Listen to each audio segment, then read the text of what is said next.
to really go off in this game.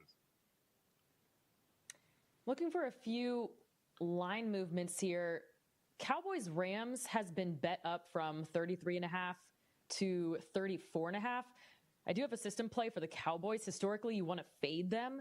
Since 2008, they are 7-23 straight up, 9-20-1 against the spread, with the under going 19-9-2.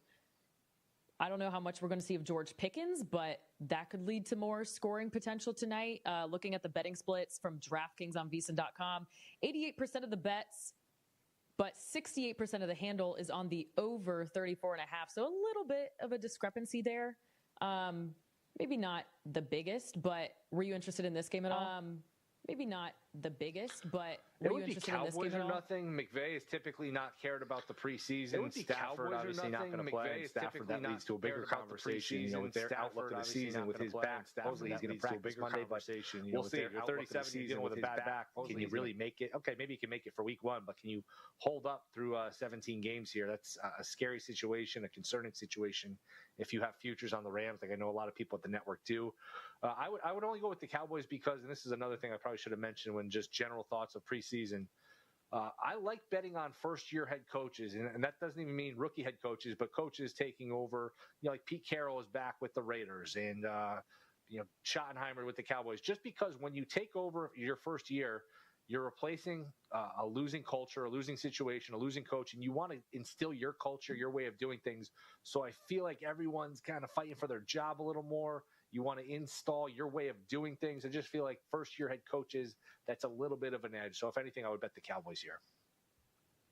Yeah, I like that edge. And we definitely saw that with Mike Vrabel last night, running up the score. The Patriots were a 6.5-point favorite against the Commanders. We know Dan Quinn does not care about the preseason, but to see a final score of 48-18, I'm not sure anyone expected it to go that far. But speaking of first-time or first-year head coaches, Aaron Glenn and the Jets, they are 3-point dogs against the Packers tonight. This total has been bet down from 38.5 to 36.5. Now, I found a trend. I was curious to ask you about it because the Jets are 7-1, both straight up and against the spread in their last 8 preseason. So do we just throw that previous record out the window? Yes, but I would say the fact that Glenn is there, that's, he's a Parcells disciple. Parcells was typically pretty hard-nosed about the preseason. I would say the Jets are generally a bet-on team, but again, canceling that out is the fact that the Packers are apparently going to play some of their guys here for a little bit in the first quarter, which is a lean towards the Packers at the, 3 right now, which has gotten bet up. You're late to the party if you're betting the Packers. It would be just a lean towards the Packers at the 3. All right, we're talking NFL, but college football is almost here, and don't bet it without the VSON College Football Betting Guide. Get previews of all 136 FBS teams, our preseason top 25, power ratings, betting systems that are proven, and best bets from VSON's sharpest minds. Sign up now and receive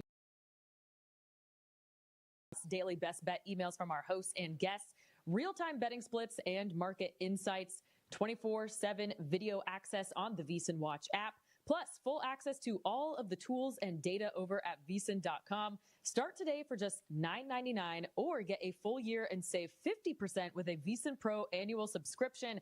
Sign up at VSON.com/subscribe. Again, you'll get everything on VSON.com, that college football betting guide and the NFL betting guide. That's VSIN.com/subscribe.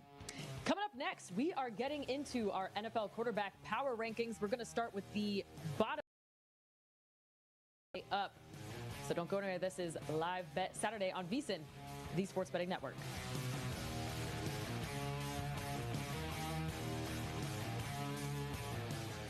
You're listening to Leaf Filter Radio, and the guru of gutter protection himself, Chris Coonahan, is here to take your most pressing leaf-related questions. Hey, everybody, Chris here. I understand we have Ron on the line. Ron, where are you calling from? Uh-oh. Ron, are you calling from a ladder? Well, I was.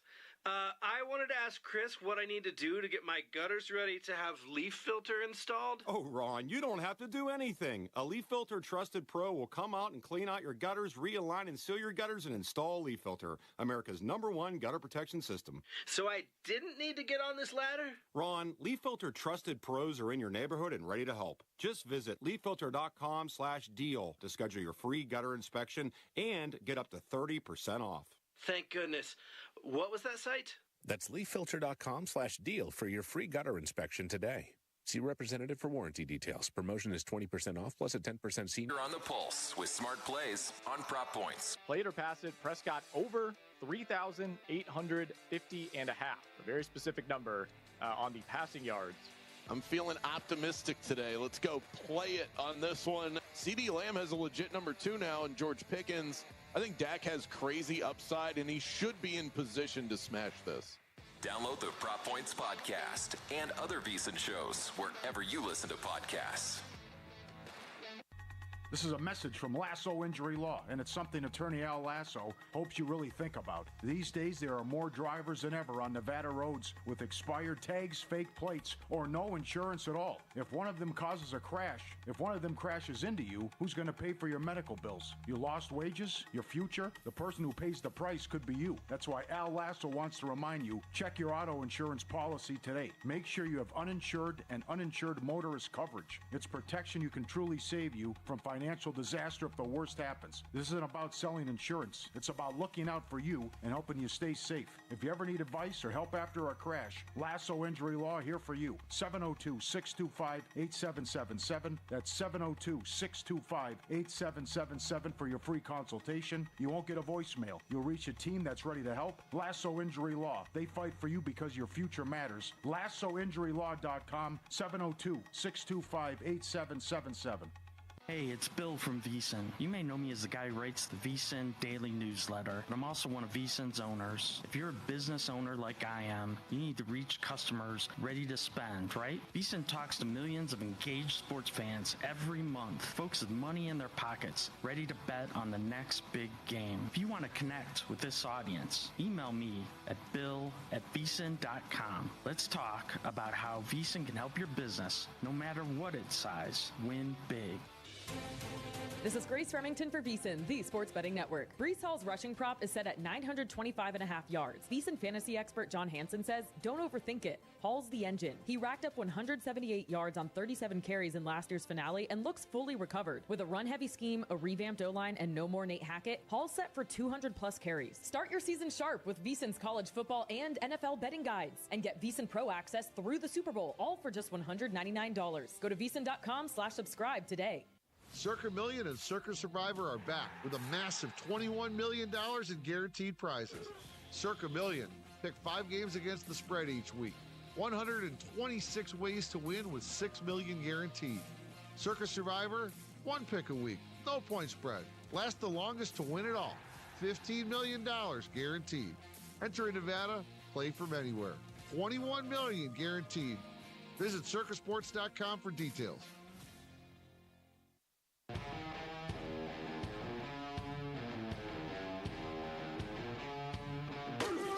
This is Live Bet Saturday on VSON, the Sports Betting Network.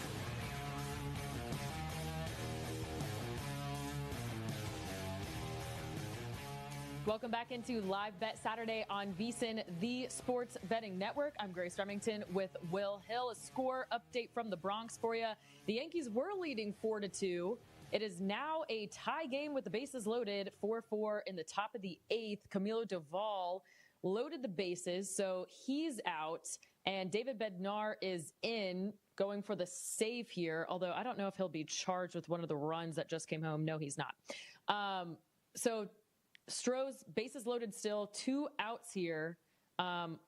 Will, we came into this game, this was a close one. Houston was minus 106 at some places. The Yankees were minus 104 with a total of 8.5. So we'll go over that total. But now, if I'm seeing this the right way, the Yankees are plus 230 to win the game. And Houston is minus 110. That's about to change because Bednar gets a strikeout. The inning is over. So we head to the bottom of the 8th. So Bednar walked in the tying run Stop me if you've heard this before. Some bad defense from the Yankees. Haven't said that in a while. I guess it was a potential double play ball. I switched over to the football for a second, but a potential double play ball to Doval, the new acquisition, and these new acquisitions for the Yankees have been a disaster. Devin Williams has been a disaster. The defense has been a joke as usual, but he blows it. Bednar comes in, walks a guy, but gets, I believe, a pair of strikeouts to get out of it. So what was a 4-2 Yankee lead is now 4-4. And I mentioned it before, 4 + 4 = 9. So for total purposes, if you bet over 8.5, if you bet 9, when it's 4-4, well, you got your 9 at some point. So you at least got to push. 8.5 cashes, and 8 obviously loses. So that's always a key reminder here when you're betting totals that, especially with the 8, that 4 + 4 = 9 is a good one to remember. And just continues. This is a game the Yankees desperately need. Lost again last night in extras. Devin Williams has destroyed them. The Yankees just continue to unravel, find new ways to lose, barely clinging on to a playoff spot. So we'll see here, bottom of the 8th. We'll see how Boone manages the bullpen here. I can't imagine you'd see Devin Williams in a big spot no matter how long this game goes. But I thought that the last time and the time before that and probably the time before that. So who the hell knows with the Yankees? So they blew a bunch of opportunities early. It was 1-1 in the bottom of the first. The bases loaded, walk to make it 1-1. Then it was a sac fly and a double play, so they really didn't capitalize. They were just a hit or two away from really busting the game open early. They couldn't. They did take a 4-2 lead, and now the Astros have climbed back, crawled back in here, so it's 4-4, and I would only look towards live betting the Astros here. Any interest for you in this game? Not really. Although the Astros are back to +111. So if you're interested in them, that's a better price than we had before. The Yankees are -144 to win this game. Luis Hill's final line in his second start of the season, 5 1/3 innings. He allowed 2 earned runs on 6 hits, 1 walk, 7 strikeouts on 91 pitches. So you could say a better start than better start than his first one of the season on August 3rd. He went 3 1/3 innings, allowed 5 earned runs on 5 hits, 4 walks in that one with 3 strikeouts. Yankees really need their starting pitching to step up. So today, you could say a promising start from Luis Hill here. And an update from our second NFL preseason game of the day. The Texans leading 7-3. CJ Stroud did not start this one. He had said this week he wanted to get hit once or twice before the regular season starts, but D'Amico Ryans had been tight-lipped all week long. It's Davis Mills who gets the start. He goes 4 of 5, 50 yards, a touchdown. J.J. McCarthy, by the way, first drive of the game, went 4 of 7 for 30 yards. That one ended in a field goal. So Texans leading 7-3 with just over 3 minutes left in the first here.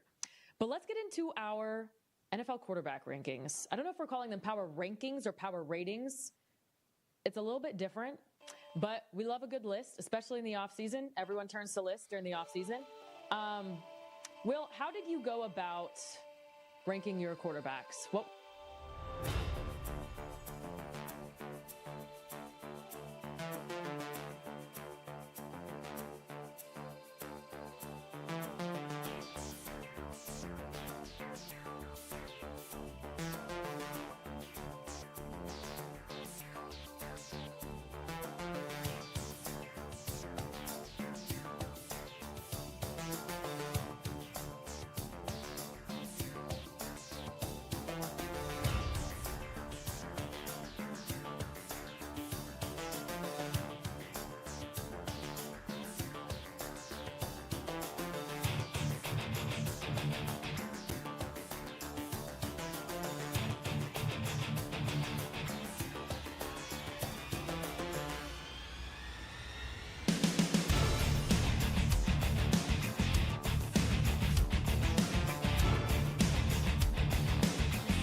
And we welcome you to Akron, Ohio's Western Reserve Radio, part of the iMedia One Network, is proud to bring to you the PAFL Tier 2A Supreme Conference Championship as the Ohio Broncos, 6-2 coming in today, will get ready to host the 4-4 Cleveland Cobras. Hello, everyone. Jim Craven with you, along with the coach, Bob Gessler.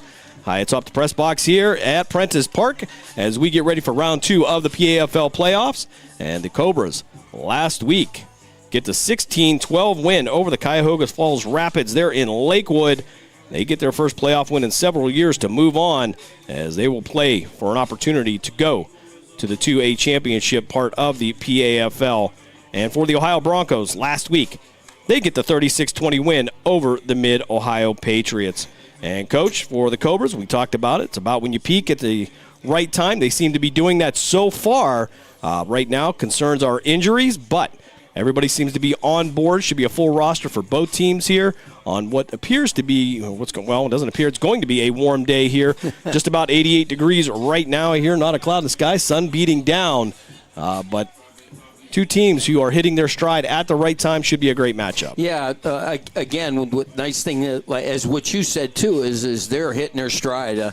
Started out a little slow the first couple games. They got some losses in there, and they just they had to find themselves, and I think that they needed an identity. And it's now they've molded together, and they're doing an outstanding job. I mean, they really came after a great game last week, so going to the sidelines, talking to the players, and, they want this one. They want to go. Take a look at the second half of the bracket of the 2A portion of the PAFL.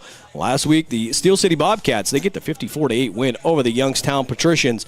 And the Beaver County Arctic Bengals, they get the forfeit win over the West Virginia Leviathan. Leviathan not traveling up to the Keystone State. So that will set a matchup between the Steel City Bobcats and the Beaver County Arctic Bengals.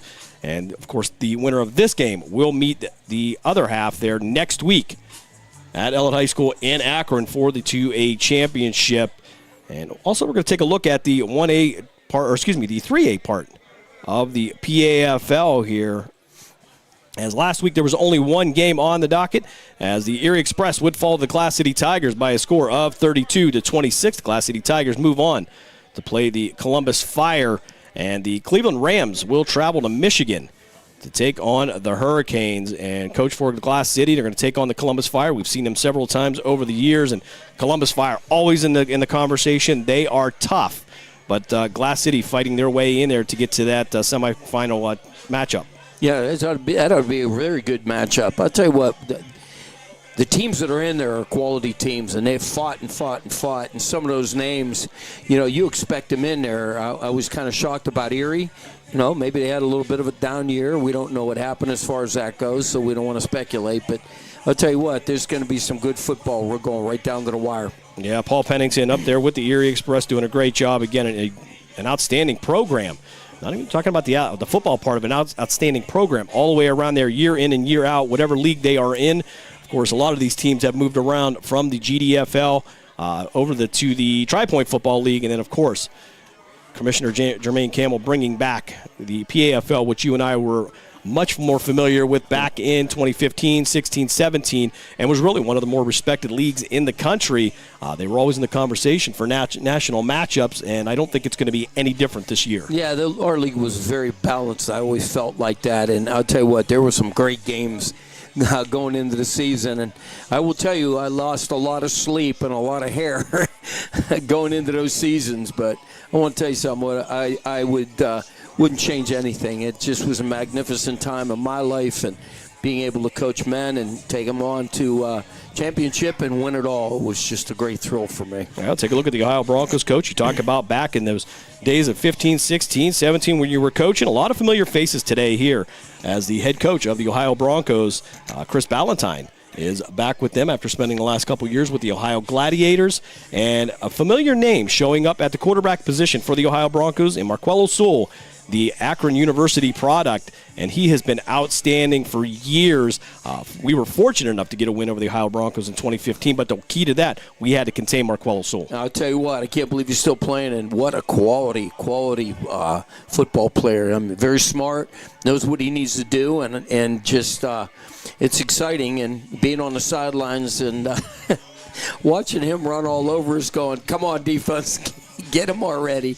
But smart young man, knows the game, and he knows when situations and what to call and whatever. So, again, he's someone that's going to have to be watched today. Yeah, he certainly makes the game look a lot slower as he watches it here. But offensively for the Ohio Broncos, also going to talk about Will Shropshire coming over from the Ohio Broncos. He's got 42 carries for 184 yards, and Raekwon Benson, 70 carries for 301 yards. So in addition to the numbers put up by Marquello Sewell, they're getting some work on the ground as they get those important yards when they need it. And but it's going to be a great matchup. Here's the Cobras now, second in points allowed defensively in the PAFL. And for the Ohio Broncos, they are number one in offense in points scored. So we're talking about the offense-defense matchup, and there was some question about some injuries for the Cleveland Cobras. We talked about Robert Littlejohn here, banged up last week, but he seems to be out there okay. Tyree Knight, a little bit of a concern about him, but I hear he is going to be back in uniform today. So, again, it looks like they're going to be in a full roster, but can they play through some of those injuries? Well, that's it. You know what? Don't hurt your team if you can't, next man up. And, you know, I hate to be that way, especially when you're going down the stretch. But I'll tell you what, Robert Littlejohn, he's got that motor running, and I don't think anybody will stop him from playing in this game. He's an outstanding athlete, and, boy, we call his name, and he disrupts a lot. And if you look at him, you would think, oh, that's a wide receiver. He's not. He's just a tall, fast, thin, wiry kind of guy that likes sticking his nose in there, and he'll knock the snot right out of you. Yeah, we talk about the range that he has coming off the edge there. Not only do you have to worry about the speed coming off the edge, but his ability to reach out and grab you. You're going to have to get around that corner, and you're going to have to take the long way to do it. Yeah, and the other thing, too, is he bats balls down. If he can get them big paws up there and them long arms, I've seen him a lot of times knocking balls down, and that is the key to that, too. For the Cleveland offense, talk about Slap Thompson here. Injured, had some injuries in the earlier part of the year. They started out 0-2. However, since Thompson's been back, they have been 4-1, and it has been the passing game that has really shown up. Now, this is a two-pronged thing here for the Cleveland Cobras. It's been the catch and the yards after the catch. However, it's also been the evolution of Jishan Robinson. At running back, it's opened up T.J. Robinson to move to other positions. Malik Gaddy's been able to work on the defensive side and help them out, but they have developed as they've gotten near the playoffs here. And for Cleveland, they seem to be peaking out at the right time, but today it's going to be all about the offensive line. Yeah, Slap got out of his truck, and he always got that big smile on his face, and he saw me. He goes, "What?" I said, "Run the ball, would you?" And he gets a big kick out of me because I tell him, run, and Slap's one of them guys that he just don't want to throw short, and he's always throwing that pill very long, but he's accurate, and he's doing a great job. Again, started out a little slow this year. At the beginning of the year, a couple games, but boy, he's really stepped up, and his passes are on the dime. Yeah, they sure have been, and a lot of those have been on the slants, going for long distances. You talk about Matt Wise and Devin Tufts with those catch and runs. And again, that's been opened up by the evolution of Robinson here. But again, offensively, they have gotten better. Lamora Stillard leading that offensive line at center have played much better in the last 4 to 5 weeks, and they have been solid.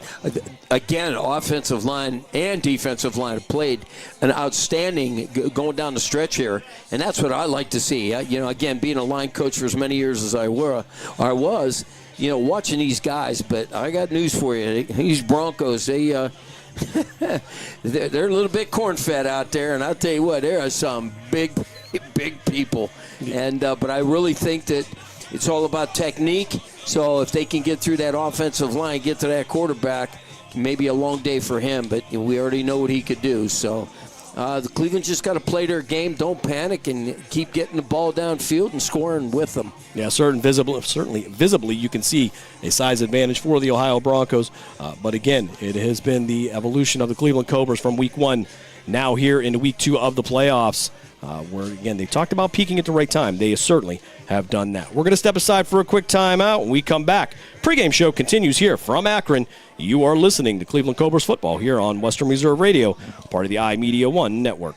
During the fall and winter, grilling season never ends, and Gessler Propane is your local supplier that makes sure you get your hard-earned money's worth. Why go to gas exchanges to pay higher prices for tanks not filled to capacity? Gessler Propane makes sure you're prepared for year-round grilling with 100% filled tanks at a reasonable cost. See Bob Monday through Friday, 10 to 4, and Saturday, 9 to 3 at Gessler Propane, 702 Youngstown Poland Road, Struthers, or call 330-755-9119. Gessler Propane. They got gas. Located in Applewood Estates in Boardman Township, the Applewood Swim and Tennis Club offers a pleasant family environment. Choose a membership that meets your needs and enjoy a relaxing venue that includes not only swimming for the family, but also youth activities such as competitive swimming, tennis, and more. Enjoy the friendly atmosphere all summer long with the staff and members of the Applewood Swim and Tennis Club. For more information, go to applewoodswimandtennis.com or call 330-953-2833.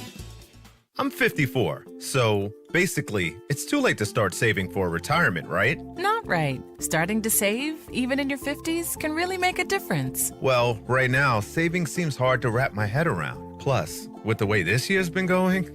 Hey, listen, it's okay. You still got this. Just go to aceyourretirement.org. It's an online tool from AARP that can help you get your retirement savings on track no matter your age. It's free and only takes about 3 minutes. I like 3 minutes. Yeah, at aceyourretirement.org, you'll chat with Avo, the friendly digital retirement coach. Just answer a few questions and you'll get a personalized plan and tips to help boost your retirement savings. Tips that are easy to understand and tailored to your lifestyle. I like that too. Plus, it's sponsored by AARP, so you know they got your back. Just head to aceyourretirement.org and make your plan to start saving for retirement. Thanks. That's aceyourretirement.org. A message from AARP and the Ad Council.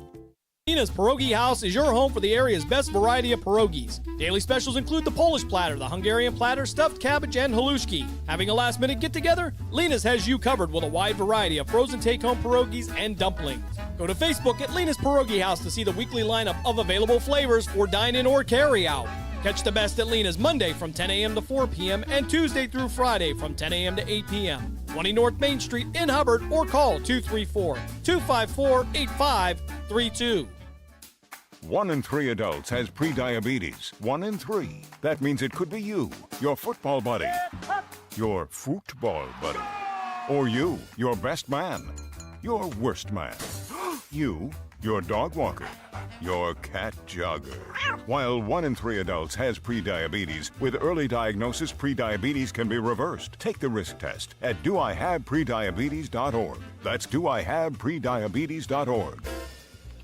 Wait, did they just say 1 in 3 adults has prediabetes? That's 33.33333% of adults. That means it could be me, my boss, or my boss's boss, or me, my favorite sister, or my other sister. That's 7 members of my 21-person romantic book club.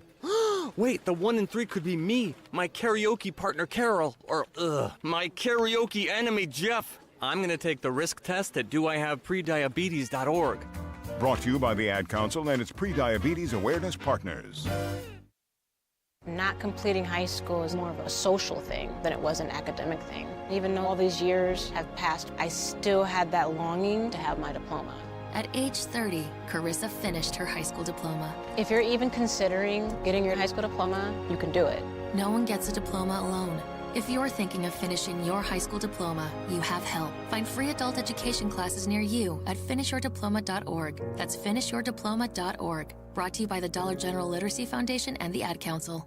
Tom has been a teacher for over 40 years. One day, I think one of the students had asked the question and he didn't remember the answer. And I also noticed that he was letting his class out earlier than they were supposed to let out. I was really starting to worry. Levi and I talked about how it would change our lives, but he was there beside me. When something feels different, it could be Alzheimer's. Now is the time to talk. Visit alz.org/ourstories to learn more. A message from the Alzheimer's Association and the Ad Council. The stations that always keep you in the zone. I love it. It's awesome. Western Reserve Radio, Western Reserve Radio 2, and City View Sportscast, Youngstown, Ohio.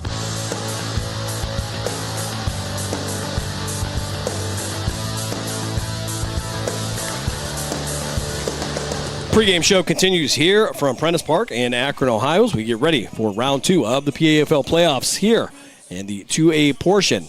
of the PAFL. And, Coach, these two teams met in Week 2. The Broncos get the 31-14 win over the Cleveland Cobras. A lot of things have changed since then. A lot of changes at quarterback at that time. Not a lot of stability there.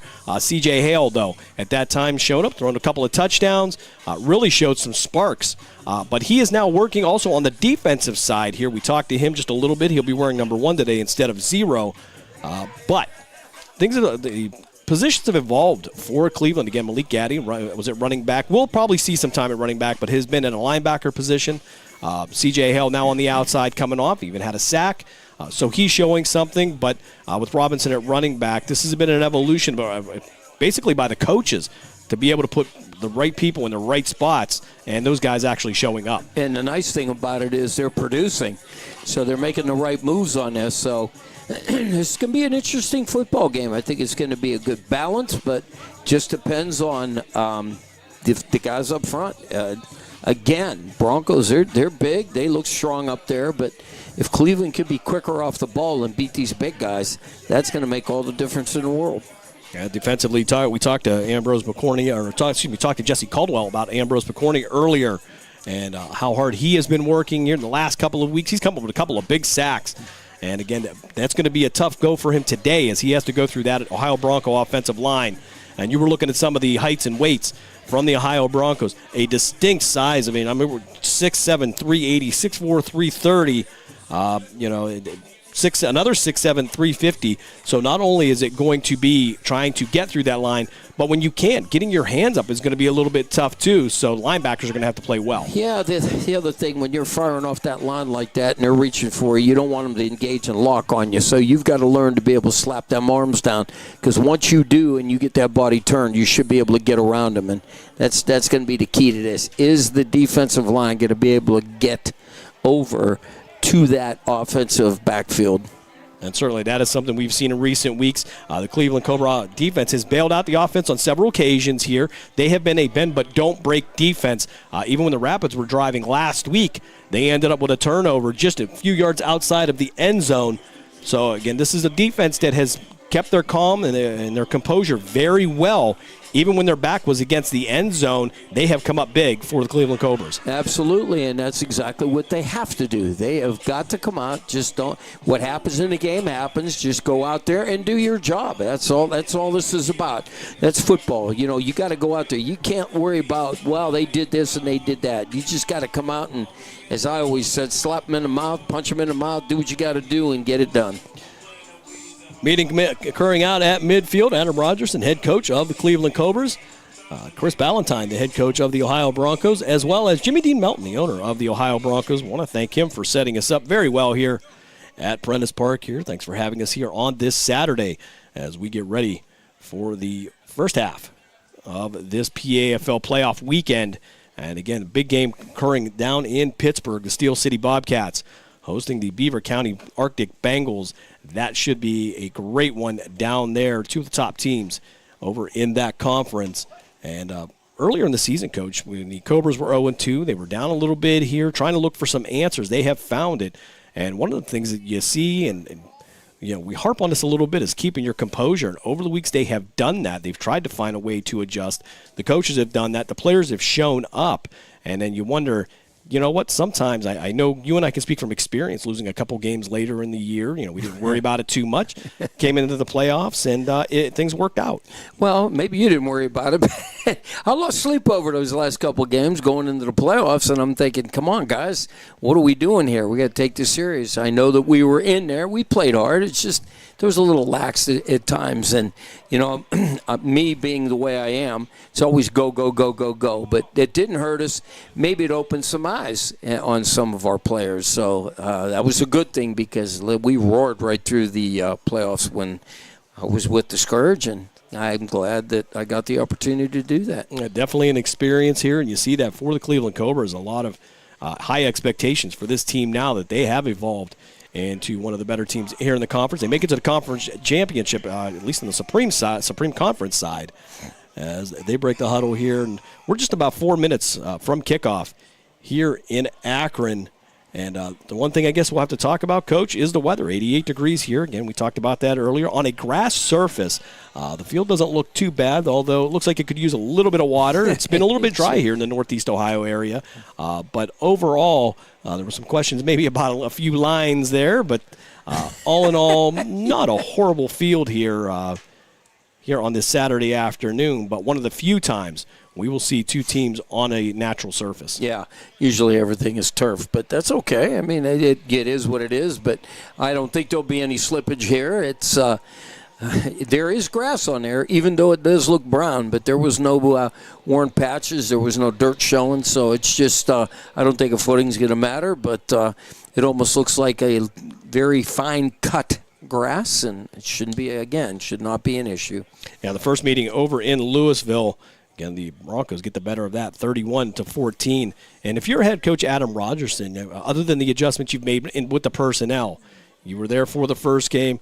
If you're trying to make changes for this second game, and you want to, I don't want to say catch them off guard, but if you want to make those adjustments to get that win, what's the first thing you're looking at? Well, we already got our running backs out there, and we're ready to go. So, to be all honest with you, my philosophy has always been, if it ain't broke, don't fix it. So, I mean, that's just always been my philosophy.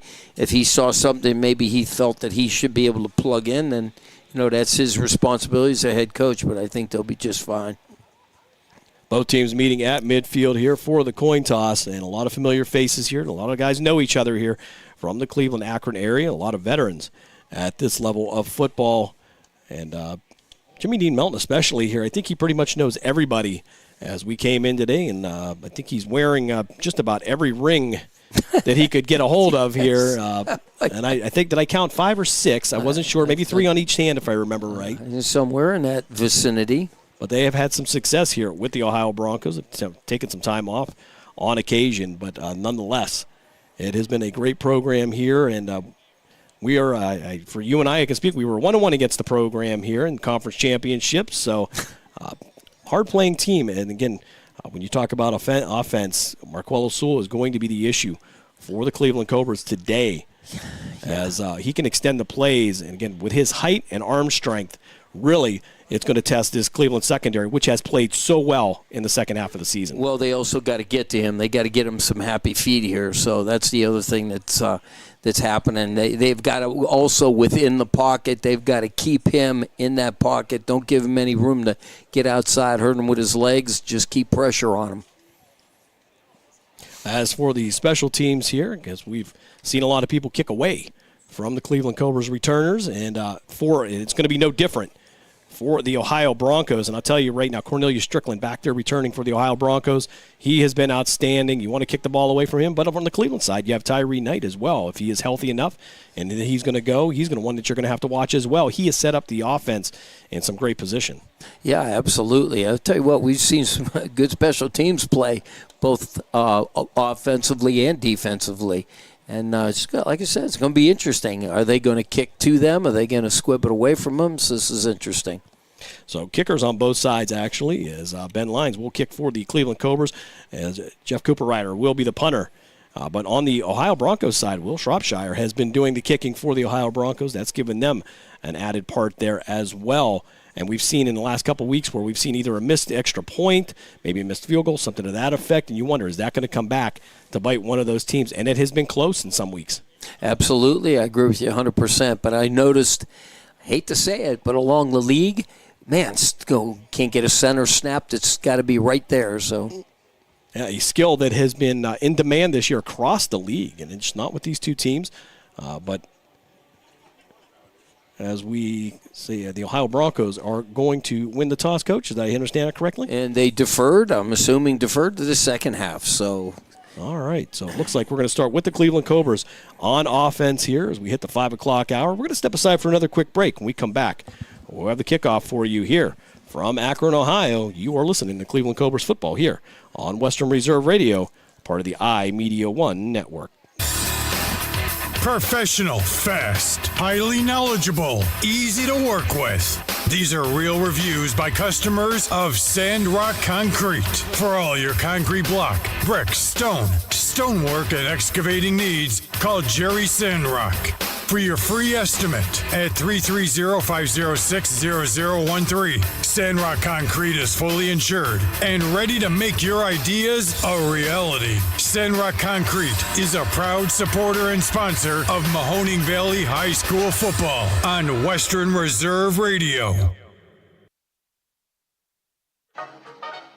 Western Reserve Radio is the Valley's online source for sports talk and local events. Tune in and be part of their live weekly shows, as well as the hard-hitting action of Youngstown Phantoms hockey, high school football, and the PAFL. Find them on westernreserveradio.com, TuneIn, and the Live 365 app to be part of the area's conversation. Be sure to visit them on Facebook at Western Reserve Radio or on Twitter at WR_radio.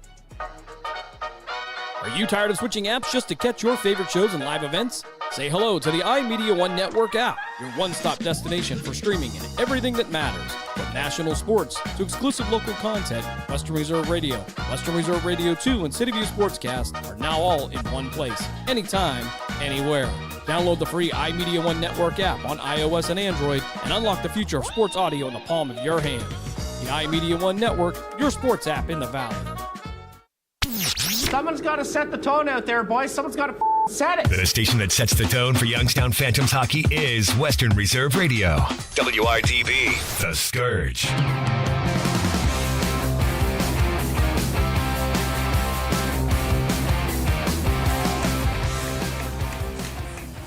Just moments away from kickoff here in Akron. Supreme Conference Championship here in the 2A portion of the PAFL. And one thing I'm looking around, Coach, I don't see a Danny Skalecki just yet here. One of my favorite people at this level here, usually comes up and sees us if he can. But a guy that's been around, and we always we get a laugh a little bit here because he's everywhere that there's a football game being played. And I think he has a helmet with every color that you can imagine, just in case an emergency game breaks out. And he's the youngest guy on the football field. You would think by the way he plays sometimes that he really is. So, but when I met him, it was like, oh, okay. He has been around for a little while here as the Ohio Broncos will get ready to kick off to get this game going. Cleveland Cobras will be moving from left to right. The offense will be on the field, led by veteran quarterback Dave Slap Thompson. And he has been spectacular here in these recent weeks as he has been spreading the ball around. Matt Wise, one of his favorite targets. He and D'Angelo Thompson have been great. And as a matter of fact, Tyree Knight and Matt Wise back to return for the Cleveland Cobras. And we'll see who's going to kick off. Will Shropshire making his way to the field, and I think that is who is going to do the honors to get this one started. Shropshire, again, former Ohio Gladiator. Got to see him play several times over there. And he'll already have somebody hold the ball for him.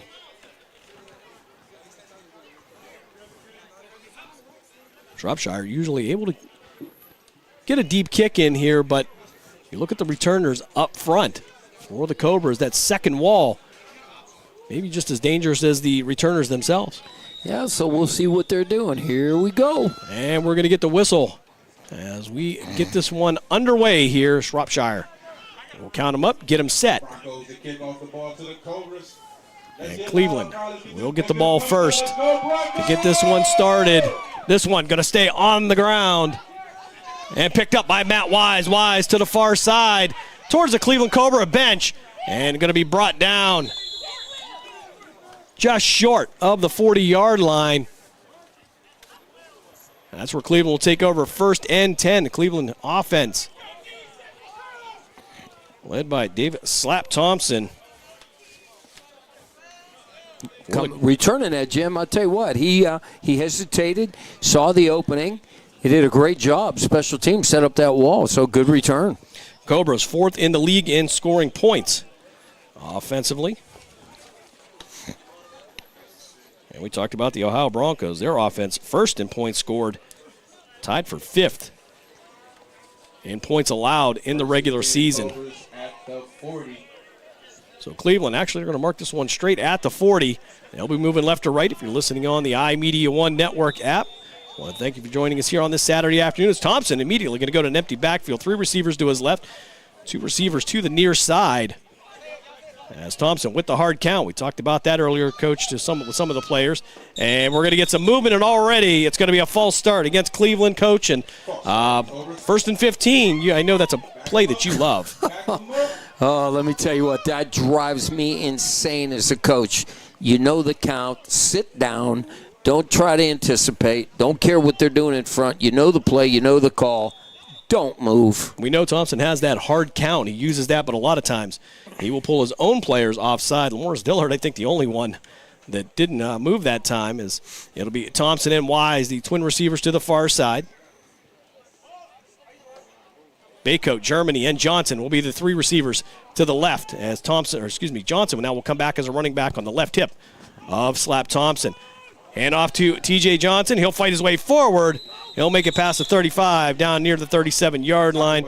Yard not marked every yard here, so we're going to kind of give you some guesstimates as we move along here. Again, the field not in bad shape here. There were some questions about how the field was lined, but I think they've worked that out. And yeah, they're going to get kind of gets a little narrow and a little wide a few times, but that's okay. It's going to happen. That'll bring up second down now. And we'll call it 2nd and 12 for the Cleveland Cobras here. Again, it'll be Thompson and Wise to the near side. 3 receivers to the far side, immediately going to the empty backfield.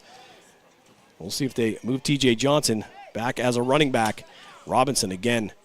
I'm sure we'll see some time at running back. Here's Thompson now with the hard count. On snap on the ground, he'll step up in the pocket, going to fire downfield, and Wise going to come back for it. It's going to be tipped away, and a great defensive play there.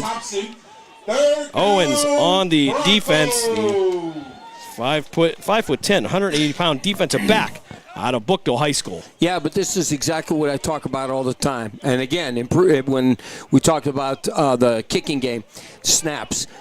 Center snaps have got to be there. When you're in the shotgun, it's got to be there because he had to reach down and do that, threw the timing off completely, but then the rush was on him, and there was no way he was going to get a positive pass out of that. Now you talk about the heat today, maybe some sweaty hands, gloves not absorbing the moisture quite like you'd hope. They'll stay back in an empty backfield. 3rd and 12 now for Thompson. Same formation, 3-by-2. D'Angelo Thompson trying to point something out here, make some adjustments. Thompson will use the entire play clock most of the time. Back to pass. Thompson in the pocket. Fires over the middle. Brought in by Wise. He's going to have the first down at the Bronco 40, and he'll make his way out near the 35-yard line, out of bounds. And Matt Wise snagging that one out of the air.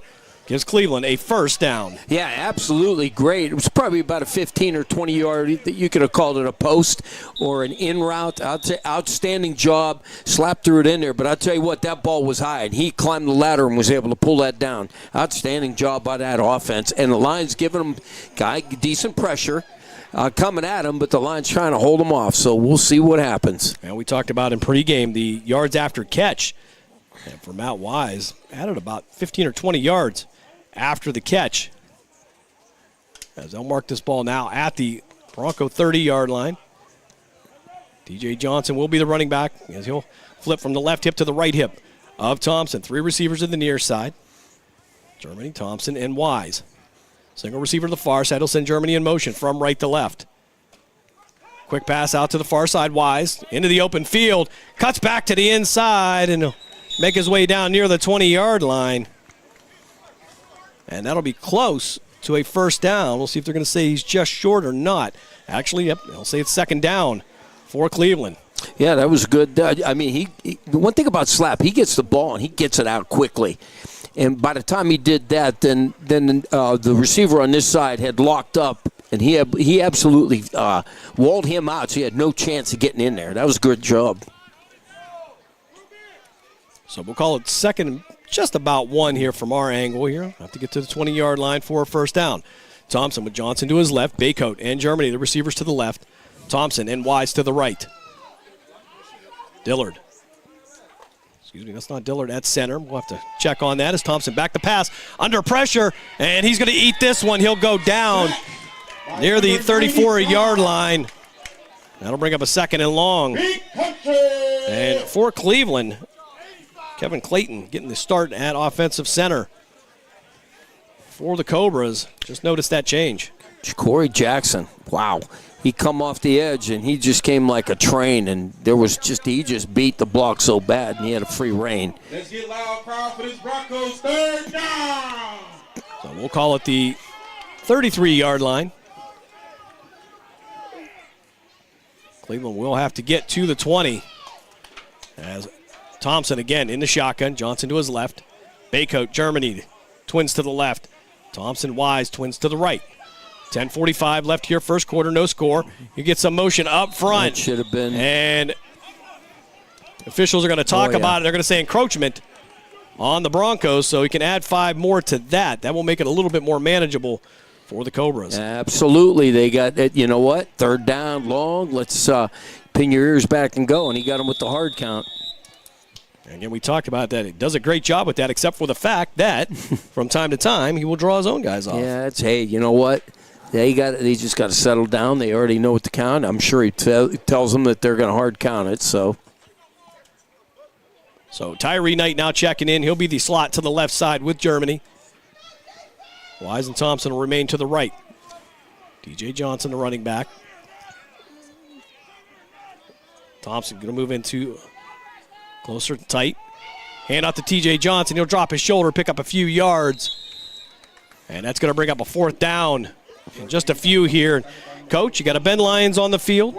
There's 10 minutes left here in the first quarter. And here comes Ben Lyons. He was good for about 45 yards in pregame. Again, that was no defense in front of him. And no snapper either. So they got to get a good snap here. You know we can hit it. The snap and the hold got to be perfect here. So they've got to do the job up front. C.J. Hale will come on to hold for Ben Lyons. He'll be kicking it from what would normally be the right hash. Block that kick.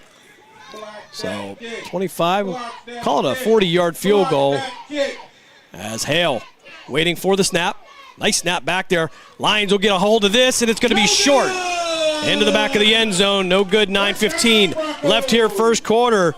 And the Cobras cannot do anything with their first drive. The Ohio Broncos will take over on downs. Yeah, it looked like a good snap and hold, so I think he just shanked that a little bit and looked like a knuckleball coming out of there. So now we'll see what the defense has to say here.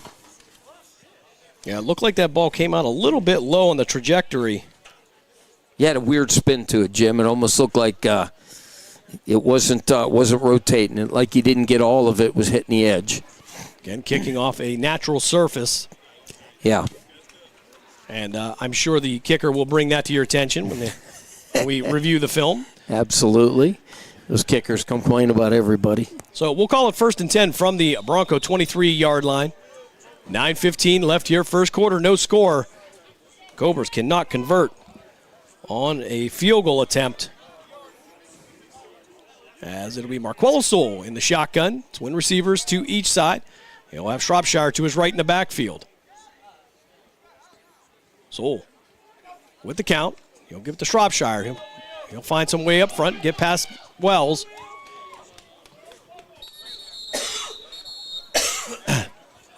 And pick up some yards on the carry. Excuse me here. Kind of battling a little bit of a thing going on this week. That's a first down by the Broncos. Good run. Yeah, well, Shropshire going to bring the ball out to about the 34. Arthur Green in there on the defensive line, as well as Donovan Mormon. Soul back in the shotgun. He'll have Shropshire to his left hip this time.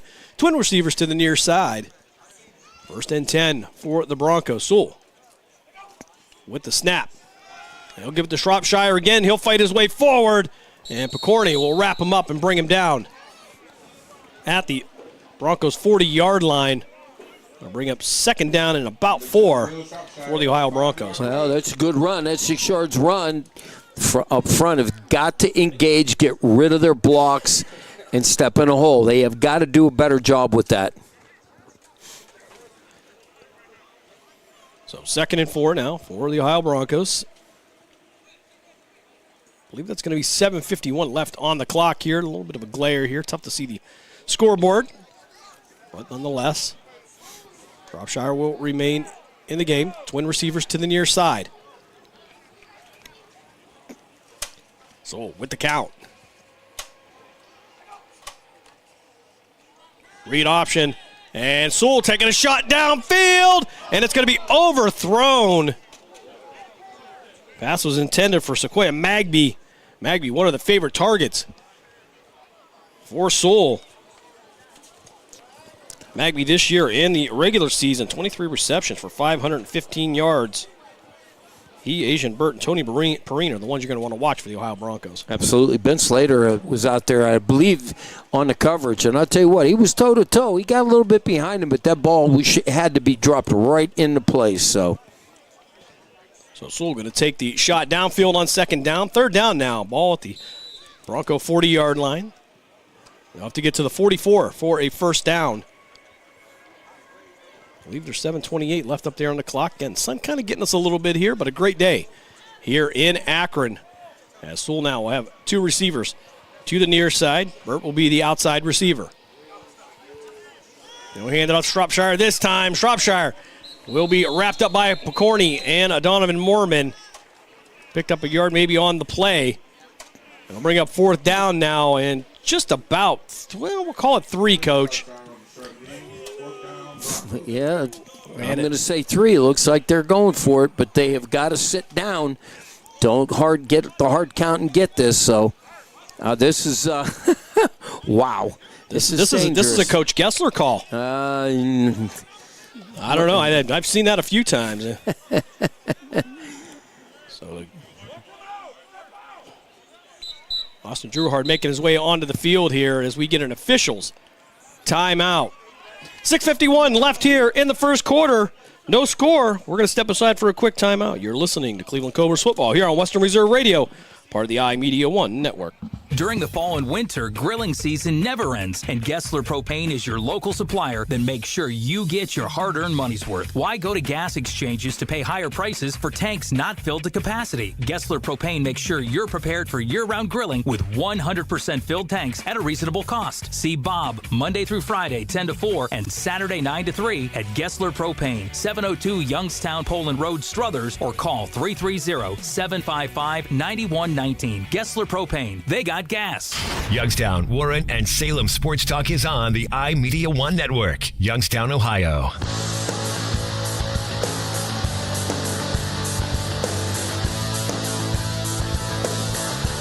$6:39 left here, first quarter, no score. 4th and 2. Make it 4th and 3 for the Ohio Broncos. They're going to go for it as Sewell will be in the shotgun. He'll have Shropshire to his left. 2 receivers to each side. DBs are playing back. It could be a quick one. Malik Gaddy, actually, the defensive tackle now, trying to use some speed here. And back to pass, play action. Sewell stepping up in the pocket. He's going to thump it out. And it's going to be cut to the inside. And the Broncos will have a first down. Gaddy going to make his way downfield. He'll knock Burt out of bounds. Asian Burt with the catch for the Ohio Broncos, and that's a first down for the home team. That's what you call confidence in your offense, and I'll tell you what, they looked like they were going to get to him, but what they did was it looked like they dropped somebody back, and it looked like they only had 2 men rushing. I didn't see anything up on top, so I don't know what they did. They dumped the guy back to give him more protection on the DBs. Yeah, they actually had Malik Gaddy in at the defensive tackle, trying to use his speed to get through the gap there. Couldn't get much pressure. And Sewell stepping up in the pocket. As Burt now will be the receiver. Single receiver to the near side. Magby and Perrine to the far side. Yeah. Excuse me, that'll be Burt and Magby. Twins to the left of Sewell. He'll send man in motion. Pitch to the outside, trying to stretch it out. Got some room to run. Going to cut back to the inside and then back to the outside. Spinning around, really nowhere to go. Marquise Owens on the run, the 5'10", 180-pound running back. Well, listed as a running back anyway for the Ohio Broncos. All he did was jet motion from left to right. He got to the corner, got a 5-yard gain on it. Hey, I'll take 5 yards every time on a play. Certainly, Jim, just about the Cleveland 36 here. 4:39 left here in the first quarter. Clock running. No score. Just an imposing offensive line. You take a look at them, and I mean, quite a size differential here. Yeah, it's like going against Wisconsin. They always have a huge offensive line. 2 receivers to each side. Magby with the outside receiver to the far side. He'll send Owens in motion. And this one's going to be caught by Burt. Burt working back to the outside. He'll be tracked down initially by Nico St. Clair and then ultimately brought down by Terrell Lively. And that'll be another first down for the Ohio Broncos. They have got to play up a little bit more tough. They're giving him that room, so they're running that slant pattern. He's getting hit that all day. So, and then he caught the ball and then spun inside. So I believe that they're going to have to play up a little bit closer on these wide receivers. All right, so 1st and 10 for the Broncos. Right around the 23-yard line, hard to tell. Again, field not completely marked, but enough that we'll make it work. Soule in the shotgun. Reggie Rogers to his right this time. Receivers 2 by 2, 1st and 10. Hand off back to the inside, room to run. Wells going to slow him down and then be knocked down. After a significant gain here, and it's going to be another first down for the Ohio Broncos. Well, Morriman, he got too much depth. He had too much depth on that, and he was able to hand it off, go right underneath him. If he would have came in there a little bit slow and didn't got depth of the ball, he probably could have made a good play on that. But instead, he had too depth, and he hit it underneath him. So Soule back in the shotgun. Rogers to his right. Single receiver to the far side this time. That'll be Magby. 3 receivers to the left of Soule. He'll hand this one out to Rogers. Rogers upfield. Contact made. Gaddy trying to hold him out of the end zone and just barely will hold him down. Big dog run by number 3. Reggie Rogers on the carry for the Ohio Broncos. And Gaddy had a hold of him. He wasn't letting go, and he was trying to get him backwards and pull him, and they just kind of stalemated. He got it and just kind of ran down the line, was able to get him down. So this is going to be interesting. Dylan Mayfield checking in, listed as a linebacker here, so I think they're going to go with the heavy package. Antoine Miles as well, listed as a defensive end. So Magby, one of the receivers to the right, as well as Lynn Townsend. Soule in the shotgun. Rogers to his left. They'll send a man in motion from right to left. Hand off to Rogers. Rogers fights his way forward and into the end zone. Ohio Broncos take a 6-0 lead. With, I believe, a minute 34 left here in the first quarter. His son's right on that scoreboard, and we apologize. It's hard to see this thing. Yeah, indeed. That's putting it quite politely. But nonetheless, one thing we do know, the Broncos take a 6-0 lead, and they do it on the ground. 139, Jim. All right, so 139 left here, first quarter. Broncos with a 6-0 lead here in this semifinal matchup. Winner will go on to take on the winner of the Beaver County Arctic Bengals and the Steel City Bobcats. Hand off to Rogers. Rogers upfield. And he'll reach, and they'll get it. So with 1 minute 34 here, the Ohio Broncos taking an 8-0 lead over the Cleveland Cobras. We'll step aside for a quick timeout. You're listening to Cleveland Cobras football here on Western Reserve Radio, part of the iMedia One network. Nina's Pierogi House is your home for the area's best variety of pierogies. Daily specials include the Polish platter, the Hungarian platter, stuffed cabbage, and halushki. Having a last-minute get-together? Lena's has you covered with a wide variety of frozen take-home pierogies and dumplings. Go to Facebook at Lena's Pierogi House to see the weekly lineup of available flavors for dine-in or carry-out. Catch the best at Lena's Monday from 10 a.m. to 4 p.m. and Tuesday through Friday from 10 a.m. to 8 p.m. 20 North Main Street in Hubbard, or call 234-254-8532. The stations that are always ahead of the game. Western Reserve Radio, Western Reserve Radio 2, and City View Sportscast. Youngstown, Ohio.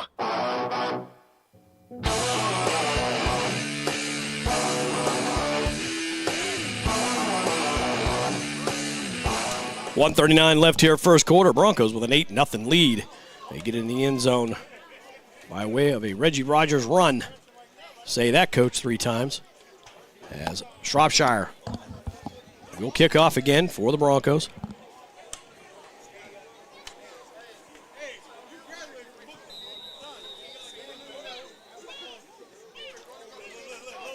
Tyree Knight back to return here. He'll keep this one on the ground.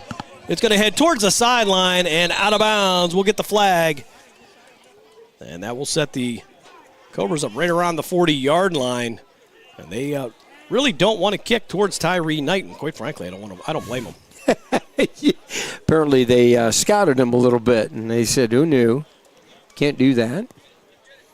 So now they get good field position. Let's see what Slap Thompson and the offense can do here. Good coaching, I would say, there by Chris Ballantyne there. Good film study, at least. Well, I think when you get into the playoffs, it's not that you may not see them, but you hear a lot. Indeed. Again, Tyree Knight was bumped up a little bit last week. Made his way back. Very physical game last week with the Rapids. Several injuries between the two teams. Got to talk with Josh Davis a little earlier from the Rapids. He was here. As Cleveland now 1st and 10 from the 40-yard line. Thompson in the shotgun, Johnson to his left. You have to see Robinson at running back. Twin receivers to the far side, 2 to the right of Thompson as well. Wise going to be the outside receiver next to Thompson to the right. Slap Thompson back to pass. Fires over the middle, and he was looking for D'Angelo Thompson. And some miscommunication there. Well, Jim, to be all honest with you, he had 2 Broncos right in his face. That receiver's got to get his head turned around as soon as he makes that break, and he didn't. And Slap had to get rid of it. Otherwise, it was going to be a major sack. 2nd and 10 now for Cleveland. As the clock will continue to run, down to 35 seconds here left in the first quarter. Here with the Broncos leading by a score of 8-0. Break the huddle. Let's see what we got here. You got to put a drive together here. So 2nd and 10 for Thompson. And the shotgun, Johnson to his left. 2-by-2 are the receivers. Looping snap. He'll fire out to the right, out intended for Thompson again, but had to sidearm it, and it'll go right into the turf. And it'll bring up 3rd and 10 now for the Cleveland. Well, Lopez Cruz, he was not touched off the edge. What's happening is they're sending their linebackers. So, and that's where the problem is. They've got to be able to keep somebody in the backfield to pick up these backers blitzing. Slap has no time in the pocket. So, twin receivers to the left this time. Thompson in the shotgun. Johnson will be on his right hip this time. Hard count. A little bit of movement here, but no whistle. Back to pass. Fires over the middle, and it's going to be knocked away. D'Angelo James there.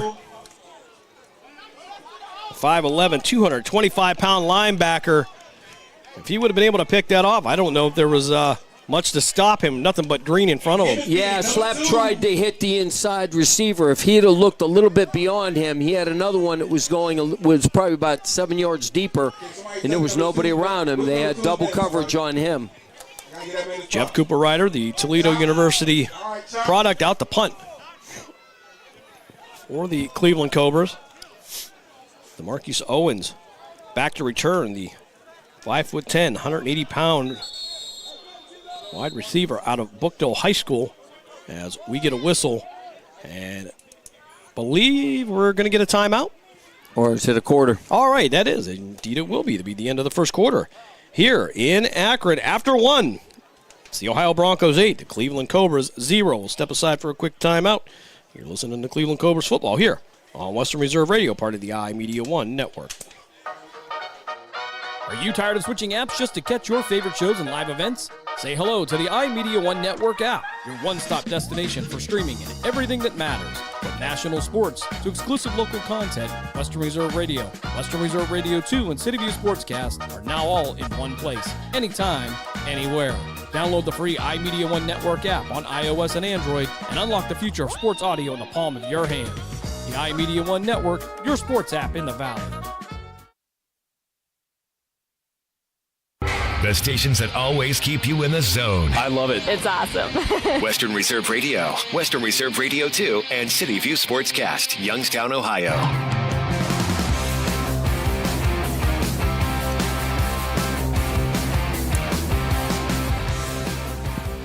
We'll flip sides of the field here. It'll be 4th down for Cleveland as Jeff Cooperrider will come on to punt this one away. As Owens will wait for the return, he'll post up right around his own 25-yard line. Again, we were talking about the long snapping, Coach. That has kind of been the key here. As long as you can get a good snap back there, and this is going to be a good one. And Cooperrider will get this one away. This is going to be a returnable one, and it's going to bounce back as Owens couldn't pick it up. And he's going to have Stevens in front of him. He'll elude one tackle, make his way to the far side, and head towards the Cleveland sideline, and was pushed out of bounds. And Owens had an opportunity here, just ran out of real estate, though, Coach. Absolutely, he did. That was a great return. He's got some speed on him. He got to that outside. Not a very big guy either, so I think he tucks behind some of the big boys, and they can't find him. We'll see where they're going to mark this out. Again, we couldn't tell where he went out of bounds. And it looks like he's going to be right around the 25. Yep. So that's where where the Ohio Broncos will take over 1st and 10. Just underway here, second quarter. Ohio Broncos with an 8-0 lead coming by way of a Reggie Rogers touchdown and 2-point conversion. Warm day here in Akron. 88 degrees here and sun. We've had a hot summer this year, so can't wait for high school football if this continues. Oh, boy, there'll be a lot of water breaks during those games. Certainly. Sewell now in the shotgun. Shropshire to his left. Receivers 2 by 2. Shropshire with the carry, room to run. And he's going to break it to the outside. And eventually brought down by Terrell Lively, the safety. And it'll pick up of 8 or 9 on the play. It'll bring up 2nd down now for the Broncos. Cobras, I believe, they like running that 3-man front, and that did not look good. I mean, I know that got them here, but again, they're getting doubled so bad up front, and they're opening holes like crazy on that defensive line. And noticeably missing on the Cobra defense, number 14, Robert Littlejohn. Federer there on the inside. As Sewell now in the shotgun. Shropshire to his left. And receivers 2 by 2 again. He'll give it to Shropshire again off the right side, looking for room to run, and Wells going to wrap him up, and he'll get some help. And they're going to get a whistle here. It looked like Shropshire was going backwards, and the Ohio Broncos not happy about that whistle.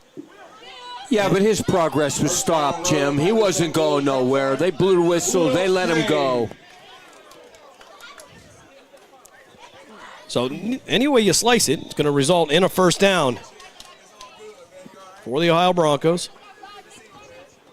And we'll say this is probably going to be about the 38.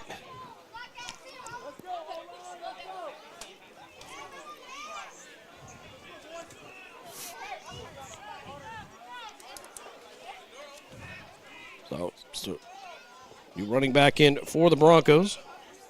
Sean Collins, 5'10", 220-pound running back. He'll flip from the left side to the right side of Sewell. Ohio Broncos rotating players in and out. With that deep roster, Sewell back to pass. Fires out to the far side. And that's going to be caught just short of midfield. See where they're going to mark it at. Right around the 47, I believe, is where it's going to be. And I believe on the coverage, it looked like Swain on the coverage. I'll tell you what, he hesitated. I thought he was going to pick that. The timing was there. As soon as he got there, he stopped to make the tackle instead of breaking on the ball.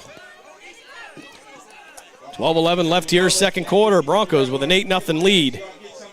They're not going to give them all the forward progress that I thought, so we'll call it the 47. Burt, the single receiver to the near side this time. Collins will remain the running back to the right of Sewell. So second and short. See if Sewell wants to take a shot downfield on this one. Wells in the stand up to the outside. Back to pass. Stepping up in the pocket. Has the first down. And he's going to run into his own guy and be tracked down from behind by Quentin Wells. And that's another first down for the Ohio Broncos. Yeah, I'll tell you what. He ran into somebody big, and holy mackerel did he. I thought he was going down. I believe that he ran in the back of Bryce Owens. Owens, 6'7", 350. And we were talking about Skaleki showing up. Skaleki, yeah. He is here. All right, Danny Skaleki sighting here in Akron. Sewell now in the shotgun. Three receivers to the right of Sewell. Hand off to Collins this time. Upfield, he'll cut back to the far side. Hill try to track him down, and he'll get the assist from Wells. That'll bring up 2nd and 1 here as the Broncos chip away on the ground. I'll tell you what, they're chunking them for yards. That's a good 8-yard gain there, if not better. So they have got to tighten up that defense or start sinking backers or change it up. Put a 4-man front up there. They have getting no push up front. 10.5 minutes to play here. First half, Broncos with an 8-0 lead. Bagby, the single receiver, out to the far side. Now 3 receivers to the right of Sewell. Collins will remain in at the running back. First, Colley will be the receiver to the outside. We'll give it to Collins. Collins going to cut back to the inside. And he'll be brought down, but not before he gets a first down. Federer in on the tackle. Yeah, Matt did a good job filling up, but it just wasn't enough. Just that short yardage on second down, and they're not. They figured, why throw the ball? We're just going to keep running the ball. We're getting chunk yardage, so there's got to be some changes on the up front for the Cobras. 9:38 left here in the first half. As they'll send Sequoia Magby, the 5'8", 170-pound receiver, to the far side. Twin receivers to the near side. That'll be Tony Perrine in the slot. He'll be the middleman. Burt and McCauley as well, or Scully, excuse me. Back to pass, play action. Sewell looking downfield, takes a shot, has a man there. It's going to be, I believe, is it going to be intercepted? No, they're going to say incomplete. As Magby went up there, I couldn't tell who's on the other side. Usually that's Kev Fortson on that far side, but I can't tell if that's him. He's got his jersey up under his pads. Yeah. Sometimes they do that, and it handcuffs up here at the booth. Got to show a little love, guys. Yeah, especially to us. Yeah, really. The old bifocals, not quite able to tell on that side. So it's nothing to do with age, Jim. And I believe that's going to be Kev Fortson on the other side there. So great defensive play, knocks that one away. 2nd and 10 now for the Ohio Broncos. And Cleveland is going to take a timeout. 8:54 left here, second quarter. Broncos with an 8-0 lead. You're listening to Cleveland Cobras football here on Western Reserve Radio, part of the iMedia One network. Nina's Pierogi House is your home for the area's best variety of pierogies. Daily specials include the Polish platter, the Hungarian platter, stuffed cabbage, and halushki. Having a last-minute get-together? Lena's has you covered with a wide variety of frozen take-home pierogies and dumplings. Go to Facebook at Lena's Pierogi House to see the weekly lineup of available flavors for dine-in or carry-out.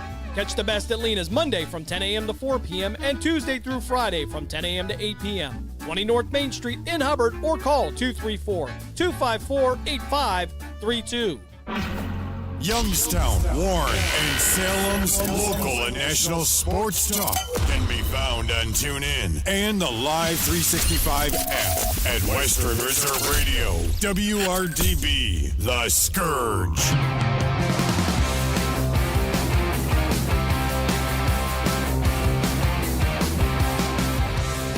$8:54 left here, second quarter. Broncos with an 8-0 lead.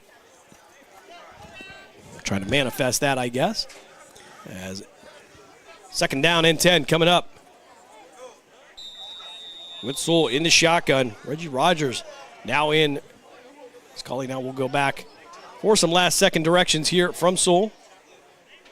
Rogers with the touchdown earlier, giving the Broncos the 8-0 lead. Rogers now going to move out to the right side. Empty backfield now for Marquello Sewell. Sewell back to pass, stepping up in the pocket. Picorni putting on some pressure. He'll roll out, creating plenty of time. Hands up and fires downfield, and it's going to be caught by Rogers down near the 20. If it stands, it's another first down, but a flag on the play. And I believe they're going to have a hold coming up against the Ohio Broncos. And judging by the body language, I think that's going to be Brandon Wallace, the 6'7", 380-pound Broncos. And they're going to say no. They're going to wave it off. They're going to wave it off. All right. So that's going to result in a Broncos first down at the 20-yard line. Wow. And that's an odd call, Coach, to have waved off. Yeah, I don't. You don't see that very often. No, I do not see that. And they went to a four-man front, too, and that's why he got pressure on him. So adjustments being made by the Cleveland defense. Jamar Fleming, the defensive coordinator and assistant head coach for the Cleveland Cobras. Adam Rogerson, the head coach. Of course, the famous Jesse Caldwell, owner of the Cleveland Cobras. Rogers to the right of Sewell this time. He'll go three receivers to his left. Single receiver to the right. That'll be Sibley. 8:20 left here. They'll give it to Rogers. Rogers fighting his way forward. He'll be brought down from behind. And I believe C.J. Hale looked like it was number one, I believe. I believe you are right. Hale getting in on the defensive side. Getting to kind of like a chessboard, moving some players around here later in the season. Hale spent some time at quarterback, showed some flashes here. And again, you and I talked here about some of the mechanics and everything. Has a lot of potential there. Threw a couple of touchdowns the last time that he met the Ohio Broncos over there in Louisville. Strickland now the far receiver in the three-receiver formation to the left of Sewell. We'll keep an eye on him. He'll be one-on-one with Kev Fortson. Sewell with Rogers to his right. Single receiver to his right as well. That'll be Sibley. Play action. Sewell falling up to the far side, and that's going to be picked off. C.J. Hale brought down near the 22-yard line, and that's a turnover for the Cleveland Cobras. The Cleveland defense turns away the Broncos with 7:19 left here, second quarter. Yeah, I hate to say it, but Broncos went to the well one too many times. That coverage was good over there, and he was able to take it and pick it and go. He breaks that. He's got smooth sailing all the way down the sideline, so that was close. They really needed that. Yeah, ball just a little bit short there by Sewell. Didn't put enough touch on it. And that will give the Cobras the ball after what was a slow, methodical drive by the Broncos. Cleveland will take over with 7:19 left here, second quarter. Looking to put something up on the board. Well, as Coach Noble will say, bend but don't break. I'll mark the ball at the Cobras' 25-yard line. 1st and 10 for Cleveland. They trail 8-0 here with 7:18 left in the second quarter. Lamoris Dillard back in at center for the Cleveland Cobras. Thompson and Wise, the twin receivers to the near side. Two receivers to the right. Or slap Thompson. Thompson with the cadence. He'll take his time here. Hand off to Johnson. Johnson getting back to the line of scrimmage. Not much more than that. Number 54, Root Beer Wise. Nico Miller-Hop on the tackle there. 6'2", 360, but for somebody 360 pounds, he moves rather well. Absolutely, he does. I was kind of, because of the angle they're at, I was kind of watching him. He absolutely just beat the block of the offensive lineman, and he was right there on him. So I believe I just heard the PA announcer call him Root Beer Wise. Okay. I don't know what that means, but guy that size, you call him whatever he wants. Exactly. Just don't call him late for dinner. All right, so Thompson in the shotgun, Johnson to his left, receivers 2x2. Cleveland moving from right to left. If you're listening in on the iMedia One Network app, Cleveland in their green jerseys, black pants, back to passes. Thompson stepping up in the pocket, and he's going to be wrapped up in the backfield. One of the few sacks there will be Rob Thompson, the 6'3", 315-pound defensive lineman for the Ohio Broncos. Clock continues to run, 6:10 left here, second quarter. Yeah, I'll tell you what, they have got to give him more time. The ball's coming back there, and the defensive line is already on him, so they have got to do something on this. So Cleveland will have to get to about the 36 or 35 here for a first down. Ball at the 20, so 3rd and 15 for the visiting team.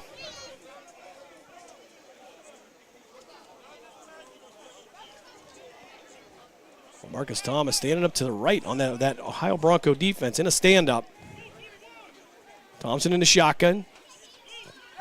Johnson to his left. Receivers 2 by 2. Thompson back to pass. Fires out to his left. That ball is going to be tipped, caught by Johnson, but nowhere to go. DeMonte Powell wraps him up, and that's going to bring up a 4th down for Cleveland. They'll have to punt this one away. They have got to mix some stuff up, and that the whole problem is the offense is not doing anything is because that front 3, 4, they're blitzing off the corner. They're doing everything. Slap has got to recognize that and talk to his receivers when that happens. It's a hot coverage or a hot pattern. He's got to hit that quick. LaMarcus Thomas, we talked about him right off the right edge of that Bronco defense. Read that well. Headed right back out to the flats there, Coach. So good coaching there by the Ohio Broncos. So they'll mark the ball just around the 16 or 17-yard line. Jeff Cooper Ryder on to punt this one away. 2 returners back for the Ohio Broncos, including Cornelius Strickland, and that is not one you want to punt the ball to. Also back there to return would be DeMarquise Owens. Cooper Ryder waiting for the snap. Slow snap, but he'll get it away. This one going to go out near the 40, and for the return, Cobras on the missed tackle, bringing it to the near side, and he's got room to run. Cooper Ryder, the only one that can stop him, and into the end zone.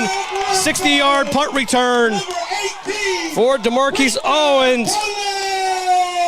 And the Ohio Broncos take a 14-0 lead with 3:50 left here in the second quarter. When I tell you he's the smallest guy on that field, he really is. But, man, does he have some speed. And what I like about him, he's a patient runner. He sees things, and he has good vision and good side vision, and he just takes it. So that's a great, outstanding job. I'll tell you what, Jim, I always talked about special teams is a big part of it. You got to have good special teams. So 14-0 is the score. Broncos with a 60-yard punt return for a touchdown. And keep in mind the Broncos will get the ball in the second half. As it looks like they're going to go for 2. They'll bring in the heavy package again as well, with including Dylan Mayfield, the 6'1", 235-pound linebacker. He'll line up in the backfield. As a matter of fact, speaking of, Charles Scott, 6'4", 330. I don't know if he wants to be in the backfield. All right, that's where he will go. How'd you like to feed him? All right, so pistol formation with 2 of the biggest humans on the planet. Flags everywhere. He'll get into the end zone. We got a big man 2-point conversion. Charles Scott Flags on the play. will get the 2-point conversion. It is good. The penalty was against Cleveland for an offside. They will decline it. So with 3:50 left here in the second quarter, the Ohio Broncos, they take a 16-0 lead after a 60-yard punt return by LaMarcus Thomas. Well, I hate to say it, Jim, but you know how you stop something like that? You aim.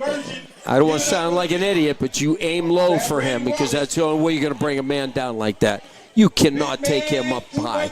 No, the only problem is if he falls on you, it might not end well. It's just like a giant redwood coming down on you.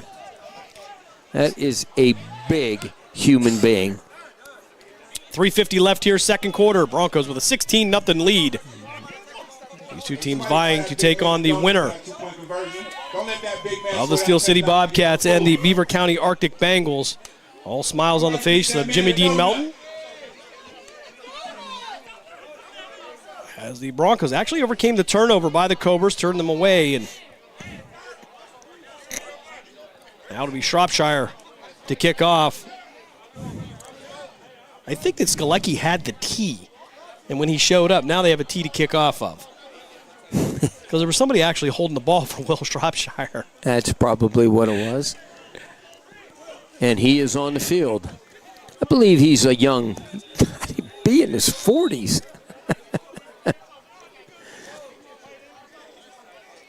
Has stayed relatively healthy here, I guess.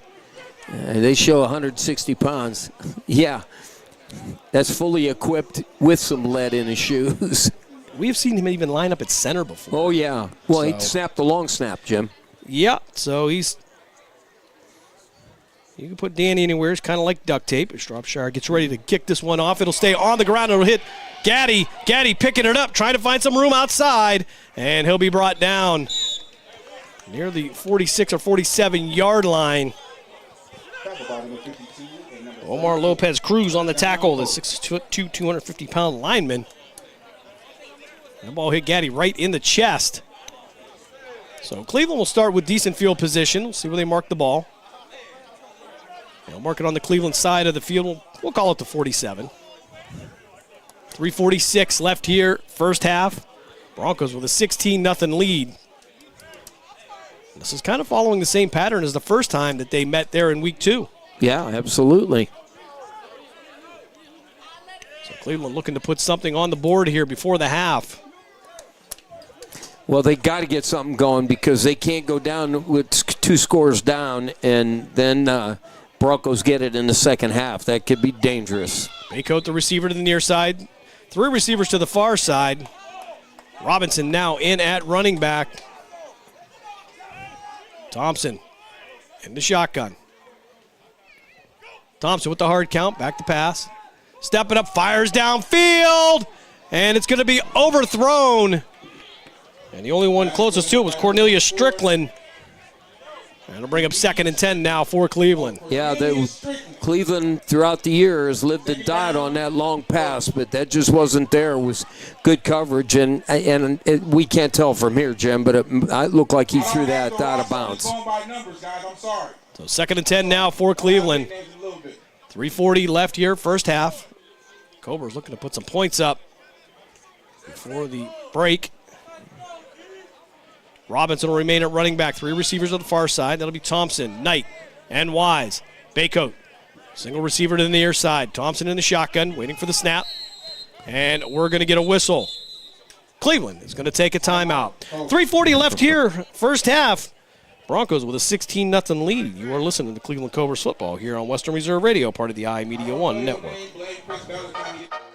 Are you tired of switching apps just to catch your favorite shows and live events? Say hello to the iMedia One Network app, your one-stop destination for streaming and everything that matters. From national sports to exclusive local content, Western Reserve Radio, Western Reserve Radio 2, and City View Sportscast are now all in one place, anytime, anywhere. Download the free iMedia One Network app on iOS and Android and unlock the future of sports audio in the palm of your hand. The iMedia One Network, your sports app in the Valley. The stations that always keep you in the zone. I love it. It's awesome. Western Reserve Radio, Western Reserve Radio 2, and City View Sportscast, Youngstown, Ohio.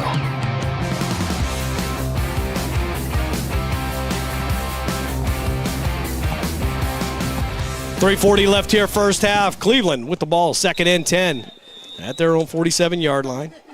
Maybe closer to the 48 as Thompson wait for the shotgun. Robinson in the backfield. High snap off the head of Robinson.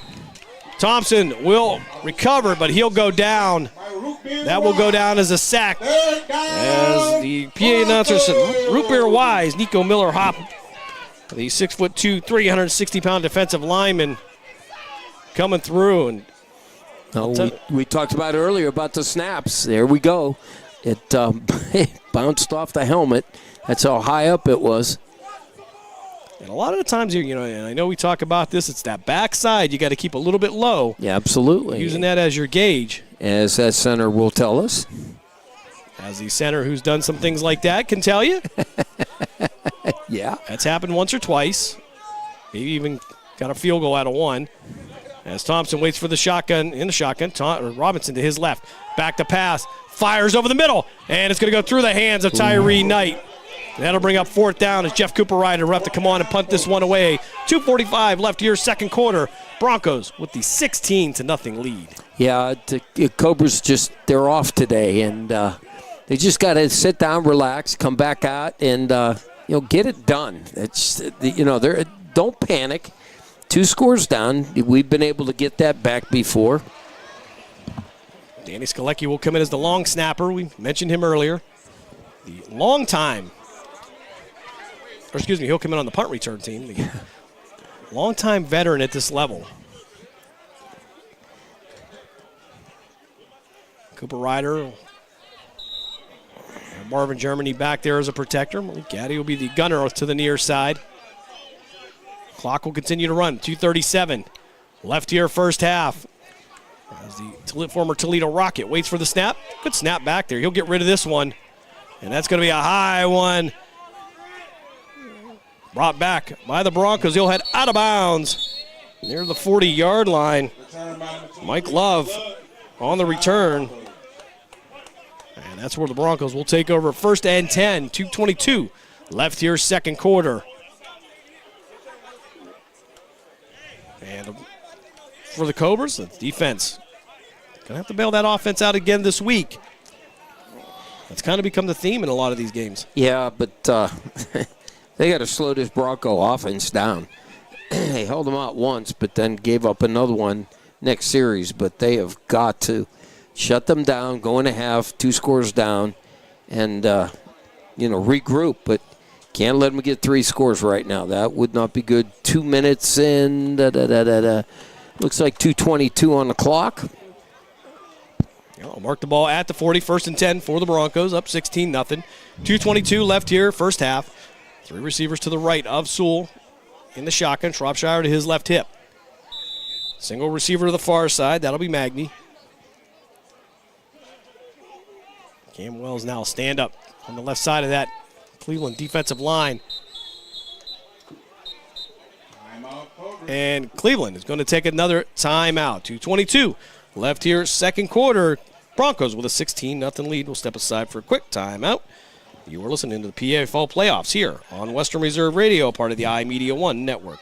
Nina's Pierogi House is your home for the area's best variety of pierogies. Daily specials include the Polish platter, the Hungarian platter, stuffed cabbage, and halushki. Having a last-minute get-together? Lena's has you covered with a wide variety of frozen take-home pierogies and dumplings. Go to Facebook at Lena's Pierogi House to see the weekly lineup of available flavors for dine-in or carry-out.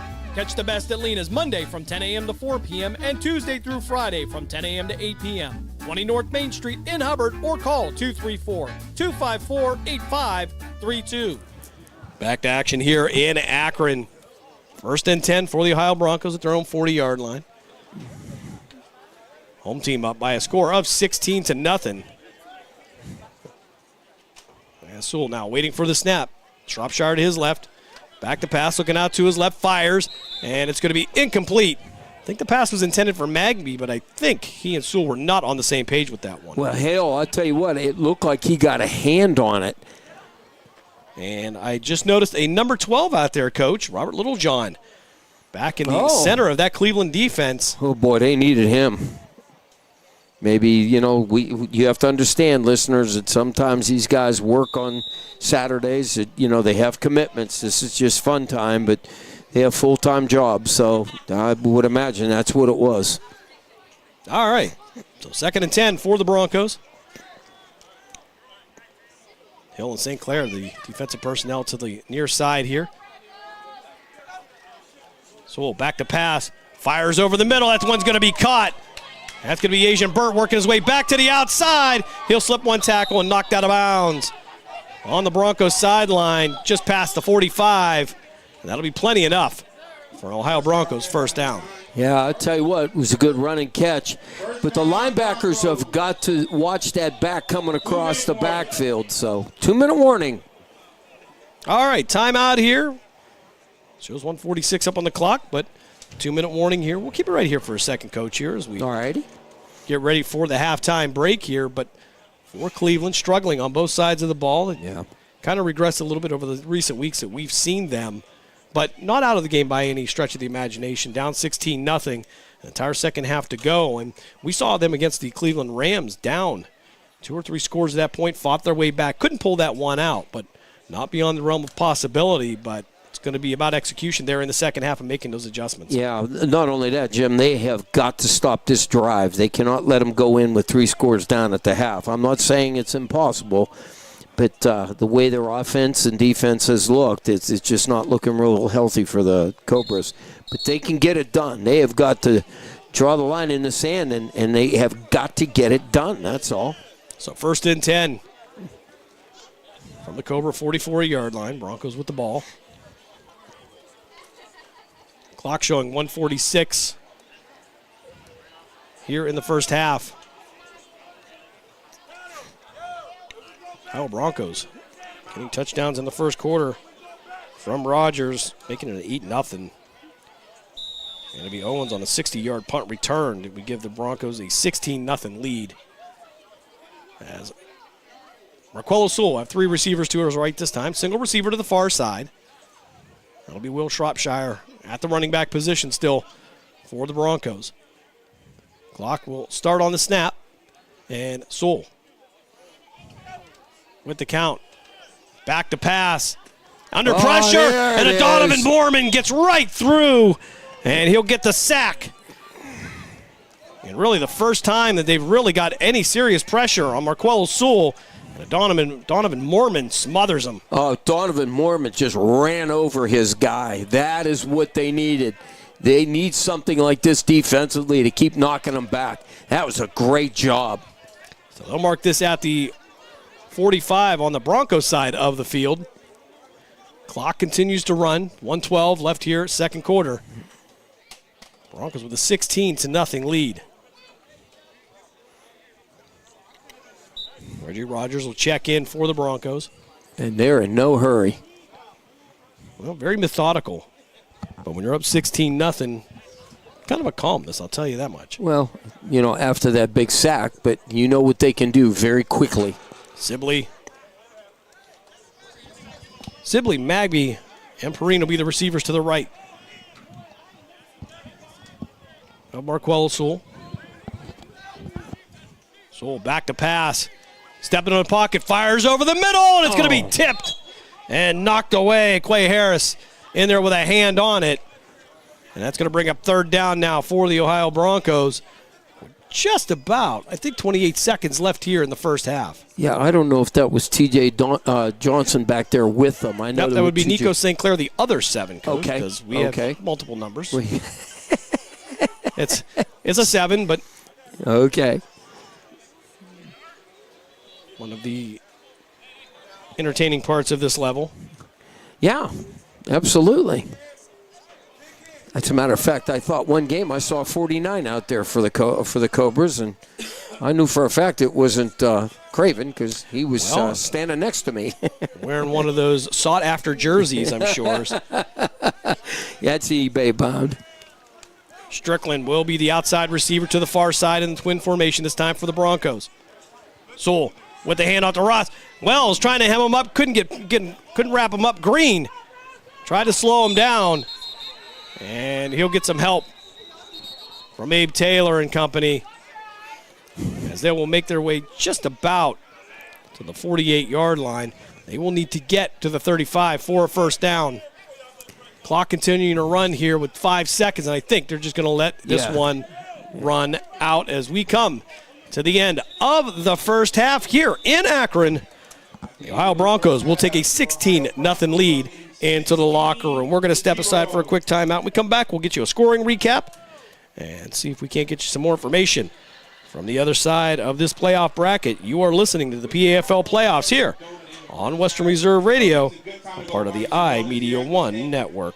I'm 54, so basically, it's too late to start saving for retirement, right? Not right. Starting to save, even in your 50s, can really make a difference. Well, right now, saving seems hard to wrap my head around. Plus, with the way this year's been going...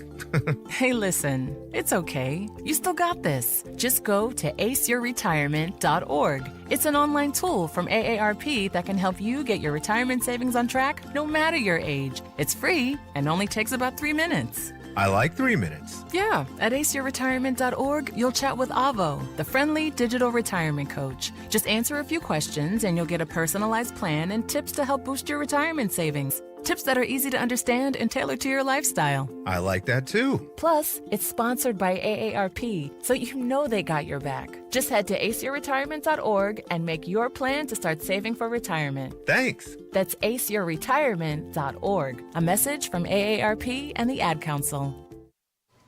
Hey, Dad, your prescription will be ready in just a minute. Hey, Dad, your laundry will be ready in just a minute. Dad, your lunch will be ready in just a minute. Hey, honey, why don't you take a minute? When you help care for a loved one, you give them as much time as you can, making sure they're safe and comfortable. But it's just as important that you take some time for yourself. At AARP, we can help with information and useful tips on how you can maintain a healthy life balance, care for your own physical and mental well-being, and manage the challenges of caring for a loved one. Because the better care you take of yourself, the better care you can provide for your loved one. Thanks, Dad. Thank you. You're there for them. We're here for you. Find free care guides to support you and your loved one at aarp.org/caregiving. That's aarp.org/caregiving. A public service announcement brought to you by AARP and the Ad Council.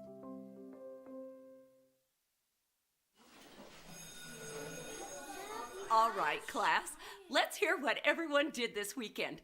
Jill? Well, I raised my older sister to a big oak tree. It was at least 100 years old. My mom said I must have set a record or something. And then we went down by a stream and perched up on this huge rock and saw all of these little minnows swimming around way below us. And then I rescued my little brother from an evil slug king who was guarding him at the bush fortress. And my sister and I brought him back to our super twig fort for safety.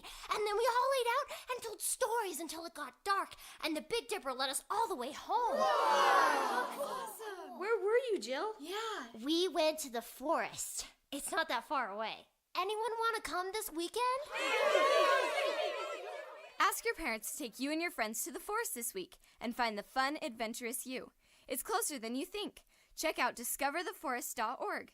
Brought to you by the U.S. Forest Service and the Ad Council. Not completing high school is more of a social thing than it was an academic thing. Even though all these years have passed, I still had that longing to have my diploma. At age 30, Carissa finished her high school diploma. If you're even considering getting your high school diploma, you can do it. No one gets a diploma alone.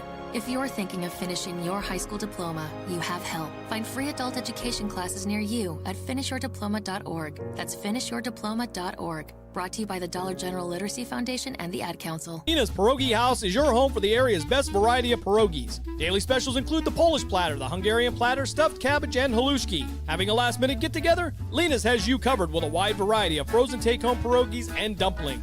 Go to Facebook at Lena's Pierogi House to see the weekly lineup of available flavors for dine-in or carry-out. Catch the best at Lena's Monday from 10 a.m. to 4 p.m. and Tuesday through Friday from 10 a.m. to 8 p.m. 20 North Main Street in Hubbard or call 234-254-8532.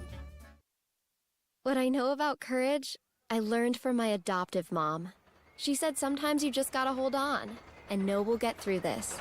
Mom, we are so high up. Hold my hand. No, you hold my hand. Here we go. Learn about adopting a teen from foster care. You can't imagine the reward. Visit adoptuskids.org to find out more. I learned patience from my adoptive dad. All he had to say was, "Hey, you got this. Just breathe." Hey, we're pretty good. Yeah. Might have to start a band. I got it. Learn about adopting a teen from foster care. You can't imagine the reward. Visit adoptuskids.org to find out more. This message is brought to you by Adopt US Kids, the U.S. Department of Health and Human Services, and the Ad Council. During the fall and winter, grilling season never ends, and Gessler Propane is your local supplier that makes sure you get your hard-earned money's worth. Why go to gas exchanges to pay higher prices for tanks not filled to capacity? Gessler Propane makes sure you're prepared for year-round grilling with 100% filled tanks at a reasonable cost. See Bob Monday through Friday, 10 to 4, and Saturday, 9 to 3 at Gessler Propane, 702 Youngstown Poland Road, Struthers, or call 330-755-9119. Gessler Propane. They got gas. Honorary Forest Ranger Betty White here, lending a hand to my dear friend Smokey Bear. Because for years, he's only said, only you can prevent wildfires. But there's a lot more to say. Like if you park your car on tall, dry grass, the hot exhaust pipe can start a wildfire. So keep the animals safe, especially the cute shirtless one. Go to SmokeyBear.com to learn more about wildfire prevention. Brought to you by the U.S. Forest Service, your state forester, and the Ad Council. Located in Applewood Estates in Boardman Township, the Applewood Swim and Tennis Club offers a pleasant family environment. Choose a membership that meets your needs and enjoy a relaxing venue that includes not only swimming for the family, but also youth activities such as competitive swimming, tennis, and more. Enjoy the friendly atmosphere all summer long with the staff and members of the Applewood Swim and Tennis Club. For more information, go to applewoodswimandtennis.com or call 330-953-2833. Here's a fun fact for you. The average chameleon can point their eyes in 2 different directions. On the other hand, the average human can't. So unless you're a chameleon, there's absolutely no way you can focus on texting and driving at the same time. So don't do it, unless you're a chameleon. Visit StopTextsStopWrecks.org. A message brought to you by the National Highway Traffic Safety Administration, Project Yellow Light, and the Ad Council. Professional, fast, highly knowledgeable, easy to work with. These are real reviews by customers of Sandrock Concrete. For all your concrete block, brick, stone, stonework, and excavating needs, call Jerry Sandrock. For your free estimate at 330-506-0013. Sandrock Concrete is fully insured and ready to make your ideas a reality. Sandrock Concrete is a proud supporter and sponsor of Mahoning Valley High School football on Western Reserve Radio. What grows in the forest? Trees? Sure. Know what else grows in the forest? Our imagination, our sense of wonder. And our family bonds grow too. Because when we disconnect from this and connect with this, we reconnect with each other and build family memories we will carry with us forever. The forest is closer than you think. Find a forest near you and start exploring at discovertheforest.org. It's easy. Just put in your zip code to find family-friendly outdoor destinations near you. You'll also find guides to free activities, games, and amazing forest facts. Give the magic of the outdoors to your kids and reconnect with your family. Find a forest near you at discovertheforest.org. That's discovertheforest.org. Brought to you by the United States Forest Service and the Ad Council. Are you tired of switching apps just to catch your favorite shows and live events? Say hello to the iMedia One Network app, your one-stop destination for streaming and everything that matters. From national sports to exclusive local content, Western Reserve Radio, Western Reserve Radio 2, and CityView Sportscast are now all in one place, anytime, anywhere. Download the free iMedia One Network app on iOS and Android and unlock the future of sports audio in the palm of your hand. The iMedia One Network, your sports app in the Valley. Your home for PAFL football is the iMedia One Network. Western Reserve Radio, Western Reserve Radio 2, and CityView Sportscast, Youngstown, Ohio.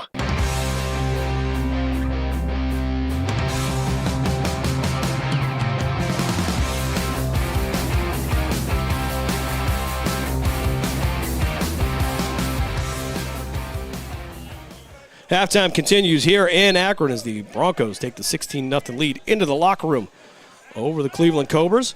And coach for the Cobras, defense is going to be right back on the field. Broncos won the toss in the first half. They deferred, and they will be back on offense to start the third quarter. Yeah, it's got to shut them down here. You cannot let them go down and score. going down 3 scores, it's not good in this game. I'm not saying it's not impossible because they have come back many a times. But this team, they look like they're ready to go. I mean, Broncos look sharp. Everything is good. Now, that last series, when they went to a 4-man front, that seemed to confuse them a little bit. So blocking up front was not good. But so we'll see what happens. They just Cobras can't panic. They just got to get it done, that's all. Well, at this point, you start sending linebackers, maybe something off the edge, a little something extra to have to account for, taking that chance that your secondary is going to be able to go one-on-one with a lot of these Bronco receivers. Well, as far as the secondary, these guys they're so far off the ball. When you're a corner, you need to be up a little bit closer. But if you're dropping back 6-7 yards, I'm just going to eat you alive, especially when you have a quarterback who could throw the ball and dime it in there. It's just not good. Cobras bringing on the kickoff team here as we get ready for third quarter action here from Prentice Park in Akron, Ohio. Broncos coached by Chris Ballantyne, the the Cleveland Cobras. Wow, blended that, coach. Cleveland Cobras coached by Adam Rogerson. A lot of familiar faces here and a very fast-moving first half, coach, there. As we were talking here, just took just about an hour, and a lot of the game played on the ground. Yeah, absolutely. As Ben Lyons will come on to get this one kicked off. Back to return is Lynn Townsend. Townsend joined back there by Owens as well. Owens with the punt return for a touchdown. They gave the Broncos the 16-0 lead. Take a look at the scoring recap. 1:39 left in the first quarter. And it will be Reggie Rogers getting into the end zone on a short run. And also adding the 2-point conversion, giving the 8-0 lead. And in the second quarter, there will be DeMarcus Owens on a 60-yard punt return. And they also added the 2-point conversion, giving the 16-0 lead.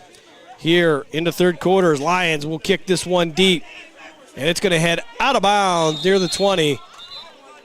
And that'll bring the ball out to the 40-yard line as we get the third quarter underway. And one thing we could say, Coach, no return on that one. Yeah, but that's just, if you're going to do that, just kick it away from them, but don't kick it out on the 20-yard line. Squeeze them a bit. Not sure if that was done intentionally or Ben Lyons usually good for a deep kick. And I don't know if it's different on maybe on a grass surface, but a lot of times he did a lot of touchbacks for Ben Lyons. Situations like this, they could really use that. Yeah, they could have used that a few times. And he's been always pretty good. He boots a lot into the end zone, so I'm kind of the only thing I think is maybe it's the field that's psyching him out. All right, so 1st and 10. Well, they're actually going to mark it this time at the 35, Coach. It was 40 the last time. All right, well, be consistent. And maybe there's a rule to this that we're not aware of. I don't know. Who knows? So twin receivers to the near side. That'll be Sibley and Townsend. Sewell in the shotgun. Shropshire to his right. And we're going to have an official timeout. Our referee going to come over and talk to our head linesman. And maybe they want to talk about the spot of this ball. Maybe it's supposed to be at the 40 and not the 35. Chris Ballantyne talking with the referee.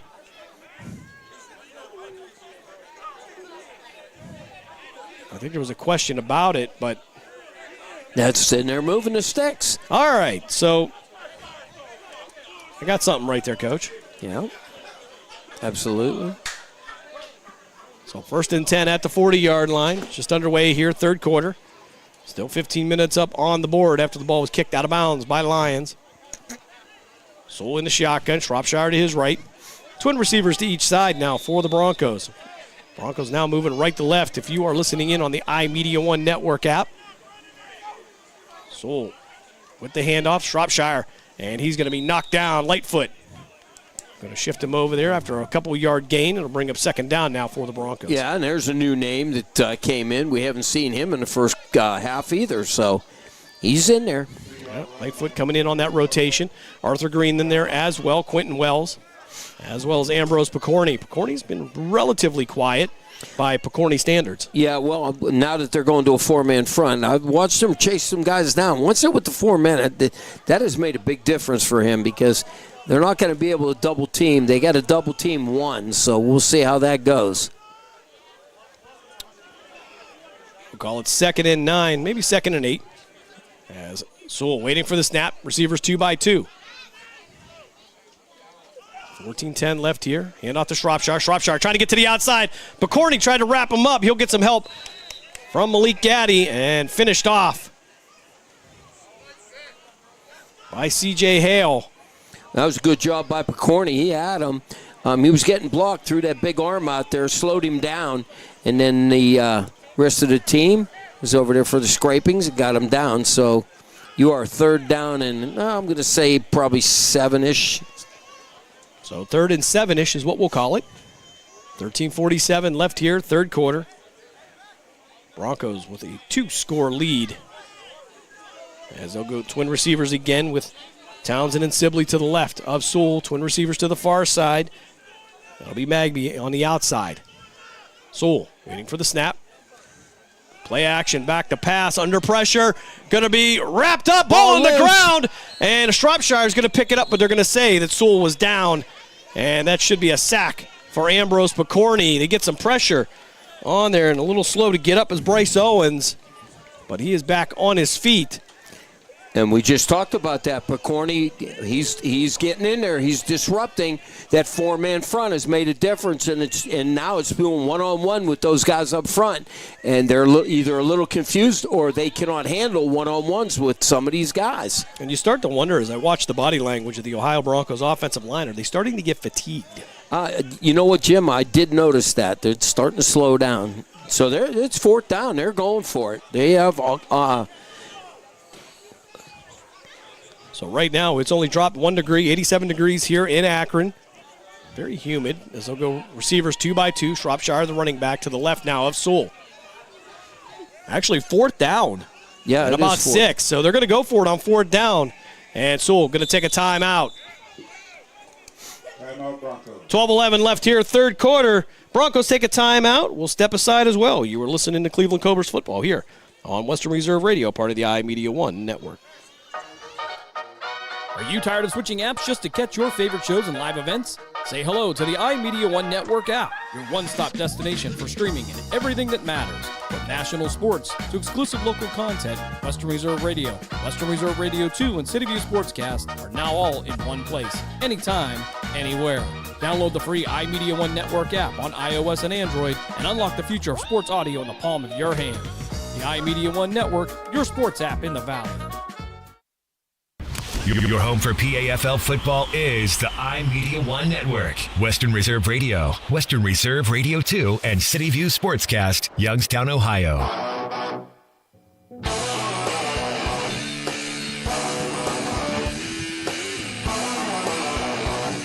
12-11 left here, 3rd quarter. Broncos with a 16-0 lead. Although 4th and 6 now, Coach. They got to watch. Don't let them draw them off. Sit down. Be patient. And I guess if your defense is playing as well as the Broncos has, you're willing to take some shots here. We'll see if Sewell maybe want to punt this one away. Shropshire in there. He's a kicker. But he's going to be the running back to the right of Sewell. Back to pass is Sewell. Fires over the middle. Has a man open. Nope. And it's going to be overthrown. And it's going to be a turnover on downs. Cleveland will take over. 1st and 10.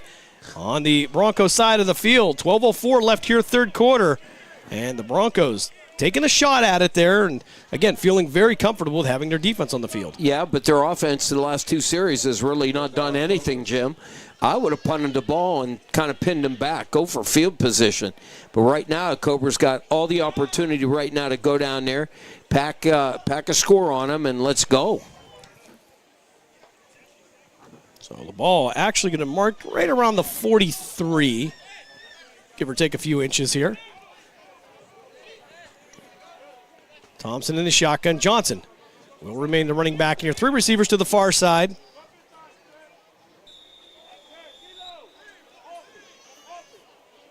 As the Johnson now will go out to the far side. It'll be an empty backfield.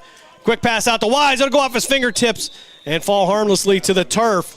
Was looking kind of for that screen.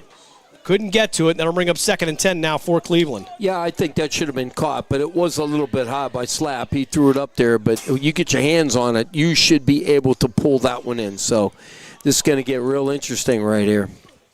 Yeah, Johnson went in motion from right to left. Got to get that ball down a little bit here. Got to get those feet planted as we have just under 12 minutes to play here, third quarter. Wise, Thompson in Germany, the receivers to the far side. Single receiver to the near side. Thompson in the shotgun. Johnson to his right. Cleveland moving left to right on your devices. One high safety for the Broncos. Back to pass is Thompson. He'll pump fake. Fire down the sideline. Oh. And it's going to be overthrown. Pass was intended for D'Angelo Thompson. He was wide open on that. Wow. He was one-on-one with a number 11. We don't have an 11 on our roster, so we do apologize. And that'll bring up 3rd down now for Cleveland. Yeah, number 11, the defender, never got out wide. So, I mean, he had a lot of ground. If he catches that ball, that's touchdown. There's no way he would have been able to catch him. Germany, D'Angelo Thompson, Matt Wise, out to the far side. Single receiver to the near side. Thompson in his shotgun. Johnson to his right. One high safety. There we go. And we got some movement up front. We're going to get a flag. And it's going to be an encroachment coming up against the Ohio Broncos. So instead of 3rd and 10, now you have 3rd and 5, a little bit more manageable. And again, Slap Thompson with that hard count. Got him again. Good discipline by the Cleveland offensive line, though. Again, he can, from time to time, draw his own off. Gets me a few times, too. Yep.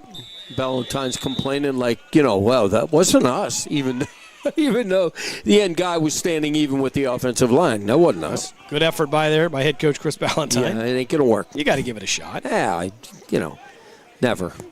Same formation, 3-by-1. Thompson, quick pass out to the far side. This time he'll hit Wise. Wise with some open field, and he'll be tripped up. Right around the 33 maybe. That's enough for a Cleveland first down.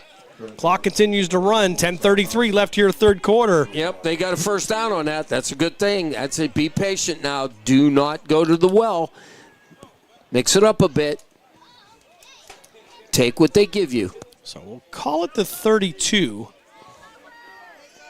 We're kind of guessing a little bit here as Mike Love will head to the sidelines. The Ohio Broncos safety. Thompson now in the shotgun. Johnson to his left. They'll flip sides here. 3 receivers to the near side in Germany, Thompson, and Wise. This is out of this formation. The defense likes to blitz. So pressure being shown off the left side. Back to passes. Thompson fires over the middle. It's going to be caught near the 26. And they're going to say that's a catch. It'll bring up 2nd down now for Cleveland. Just under 10 minutes to play here, third quarter. Here we go. Nice safe throws. That's what they need to do. Don't always go to the well right now. Do what you got to do. Keep positive yards as well. A lot easier to coach when you're down 16-8 than you are 16-0. So big drive here for Cleveland. Yeah. They'll stay in the same formation. 1 to the left, 3 to the right. Johnson remaining the running back. Saw just very little of Robinson today. As Thompson waiting for the snap. Quick pass out to D'Angelo Thompson. Trying to beat one man to get to the outside. Nowhere to go. And he's going to be knocked out of bounds by DeMarquise Owens. Owens having a big game here today for the Ohio Broncos. Yeah. The other thing is if you got a defender in front of you and you take that pass, you're not going anywhere. He used the sidelines very, very well to squeeze it down. So I'm going to tell you what I do is put your shoulder down, get some steam going, and run him over. Because, again, he is not a big man. So ball right around the 27-yard line. Send one to the far side. He'll be on what would be normally the right hash. So 3 receivers to the narrow side of the field now. I think that's going to be 8:35 left on the clock here. Thompson waiting for the snap. Trying the hard count. Won't get him this time. Back to pass. Over the middle. It's going to be caught. Great catch. Try to get a number for you on that one. I believe that's going to be Marvin Germany that brought that one in. And the defender, number 11, sorry, we don't have a name or anybody on the roster on that one. He blanketed him, but perfect throw by Slap Thompson and great way to bring it right in. They needed that for the first down. 8:04 left here in the third quarter. Cobras with their best drive of the day here so far. They'll go back to that 1-by-3 formation. 1 to the left, 3 to the right. Johnson to the left of Thompson.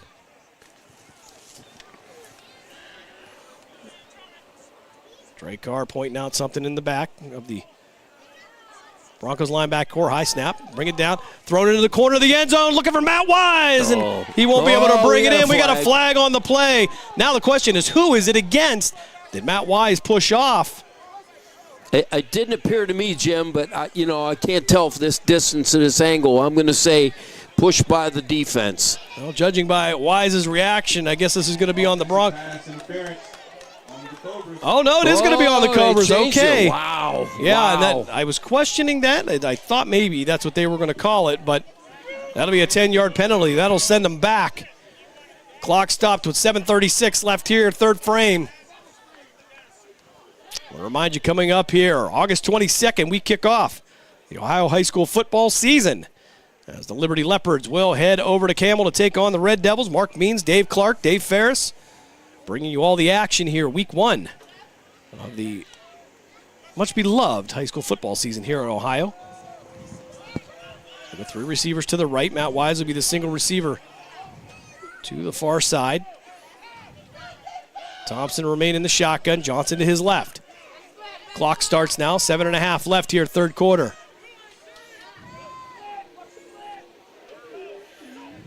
Thompson back to pass. Fires over the middle. It's going to be intercepted right at midfield. D'Angelo James on the interception. And now we get a 15-yard penalty. D'Angelo James out of the Ginn Academy in the Cleveland area. Gets the interception. So one turnover apiece here so far. That's sportsmanlike on, and I know what happened. Slap took his helmet off in frustration. You can't do that. That's a penalty. So that'll add 15 on for the Broncos. 7:14 left here, third quarter. So the Cobras drive comes to an end on a tip ball. D'Angelo James able to fall backwards, bring that one in. You know, you were talking about high school football. Don't forget, next Thursday, you and I will be attending a scrimmage over at Poland High School at 6 o'clock, their place. We'll get a look at them, see what's going on there as all the teams in the state of Ohio get ready for the season. And they were scrimmaging Kirkland. Yeah, Kirkland. That's always a test right there. Absolutely. And I'm wondering, did I read this right? Does it look like PA is going to start the same week that Ohio does? I don't know that. But they call theirs week 0. Okay. Yeah, I don't know. That might be their preview. Who knows? All right, Sewell in the shotgun. 3 receivers to his left. Single receiver to the far side. Clock will start. 7:14 left here. Sewell under pressure. Got some room to run now. He'll make his way upfield and brought down near the 44. And that's enough for a Ohio Broncos first down. Yeah, they did need to do this. They have got to slow him down. And the good thing was he had nowhere to go with the ball. They just broke contain, and that was it. The end guy, he crashed down, tried to get him, and he swung around, and then that was it. So Shropshire to his right. Receivers 2x2. That'll be Magny on the outside to our near side. So with the handoff to Shropshire, room to run. Plenty of room, and he'll make it into Cleveland territory. Brought down near the Cobra 40-yard line. Bronco drive now in positive territory. What I like about it is that, man, I'll tell you what, they know it's a running play. Them wide receivers and slots, they go out there and, boy, do they engage, get their guy squared up, and then, they hold their blocks. Would never be holding, but you know what I mean. There's no holding. I've never seen a real hold yet. Ooh, trips on this side. 3 receivers to the left of Sewell. Shropshire will remain the running back. Play action. Sewell looking for a target. Fires down the middle of the field. And it's going to be tipped and intercepted by Cleveland. And that's going to be Tamir Stevens on the return. Trying to work to the outside. He's going to be tripped up near the 40-yard line. We'll see where they mark it. And Tamir Stevens gets the second interception of the day for Cleveland. They'll return the favor. It'll be 1st and 10 now for the Cobras. I want to tell you something. Antonio Miles did a great job on that because he doesn't trip him up and he gets around that next block. That could have been a house. And I don't have his size, but again, large man. That's according to what they're saying is he was at Purdue University. Well, as far as size goes, we're just going to go XXXL. At least 4 or 5, at least, if not more. I was maybe with a 4-5 sprint. I mean, didn't do a bad job there tracking him down. So 1st and 10 for Cleveland. He'll mark it at the Cobra 40-yard line. Thompson back in the shotgun. Receivers 2 by 2. TJ Johnson will remain the running back. 5:34 left here, third quarter. Cobras looking to get into the end zone, take a shot downfield. As Matt Wise overthrows him too much on it.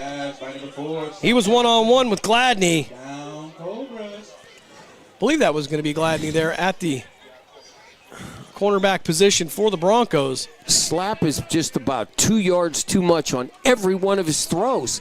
He was open. He gets that in there. I'll tell you what, that could have been a race to the goal line, but it's just not happening. Well, the right-handed quarterback, you think would be looking down the right side for that wide open pattern, but Matt Wise has been on fire the last 3 weeks. 2nd and 10 now for Cleveland. Johnson now to the right of Thompson. Broncos with one high safety. Hand off to TJ Johnson off the right side. Ball's loose on the ground. Picked up by Ross. And nowhere for him to go. And the Broncos get a turnover. So both teams coughing up the ball here.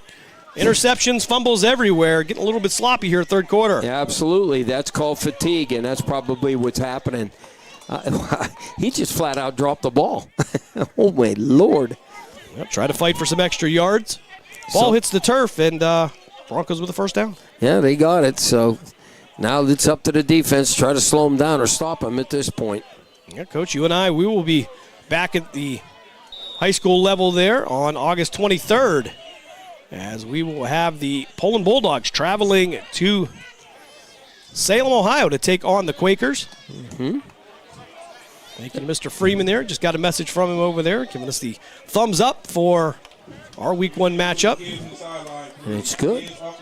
So, ball marked right at the midfield stripe.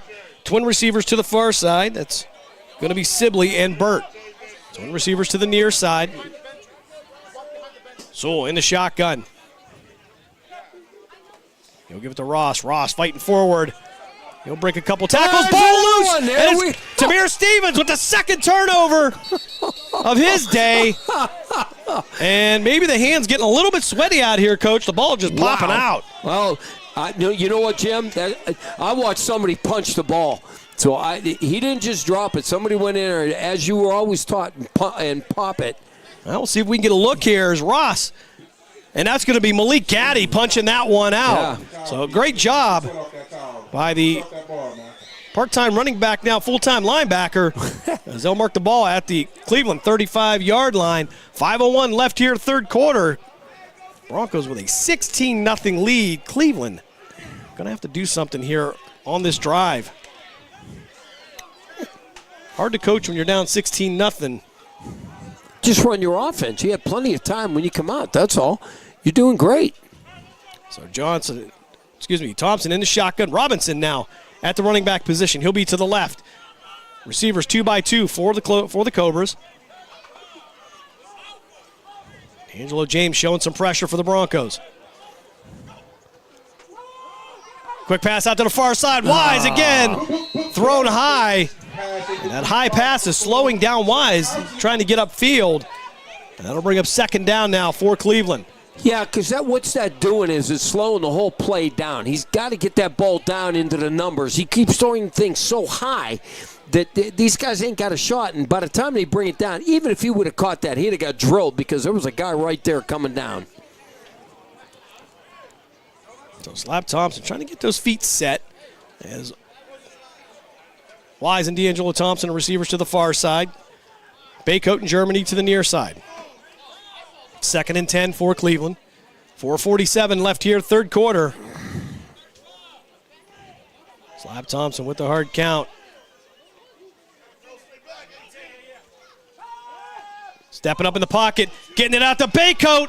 Baycoat with one move, gets upfield and brought down near the Bronco 40-yard line. And we're going to have a flag after the play. That's horrible. Horrible. He got up, instead of just flipping the ball to the official, he threw it in the defender's face. There's no reason for that. So you had great field position. You backed yourself up 15 yards. That's just a dumb play. All right, so it'll be 1st and 10, but it'll be minus 15 more yards. So mental lapse here, as they will mark this one at the 44. Back on the Cleveland side of the field. 4:21 left here. Still 1st and 10 for Cleveland, just subtracting 15 yards. Baycoat will remain in the game. He and Germany to the right of Thompson. You know, emotion can't take you over. It's a very emotional game, and he can't do this. Pressure being shown by Thomas off the left side. Back to pass, pump fake. Thompson throwing it down the sideline, and he's going to overthrow D'Angelo Thompson. D'Angelo Thompson stopped running. That's what hurt him. So that'll bring up 2nd and 10 for Cleveland.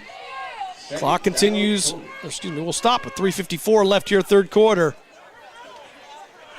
He got to about the 40-yard line, Jim, and he geared down, and I don't know why, and the ball was in the air. If he keeps running, he hits. I would assume he hits him on the dead run because he only overthrew him by a couple yards. So the Cobras now at their own 44. 2nd and 10. See, they seem to be in a lot of 2nd and 10s today. Tyree Knight in with Baycoat to the right. Thompson and Wise, the receivers to the far side. Robinson, the running back to the left of Slap Thompson. One high safety, it'll be Strickland for the Broncos.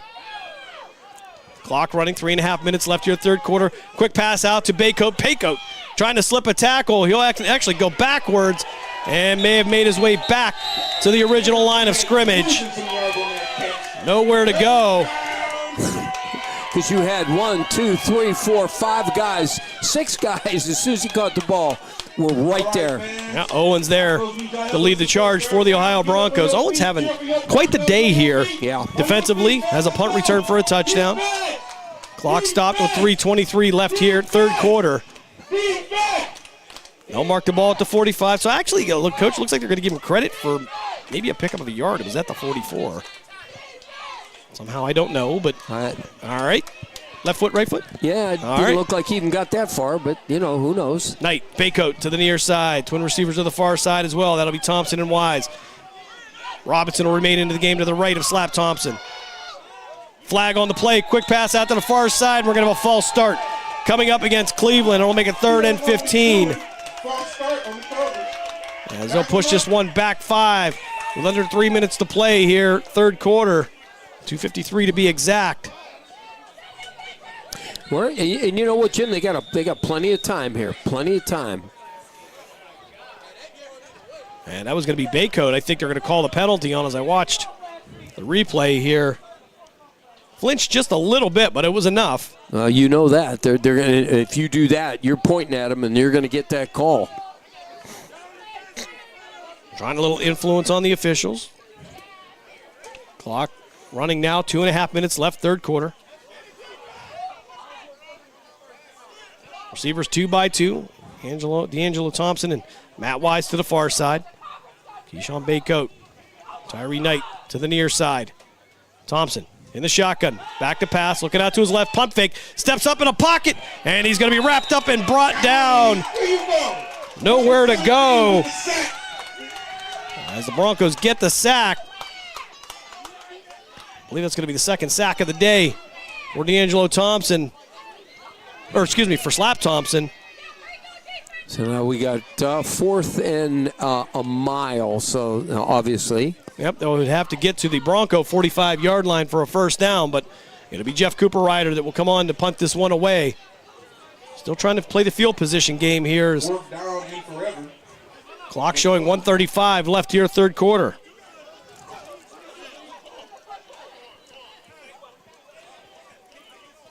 So Cornelius Strickland heading out to return this one. DeMarcus Owens back as well for the Ohio Broncos. Bird will head back in from the Broncos sideline.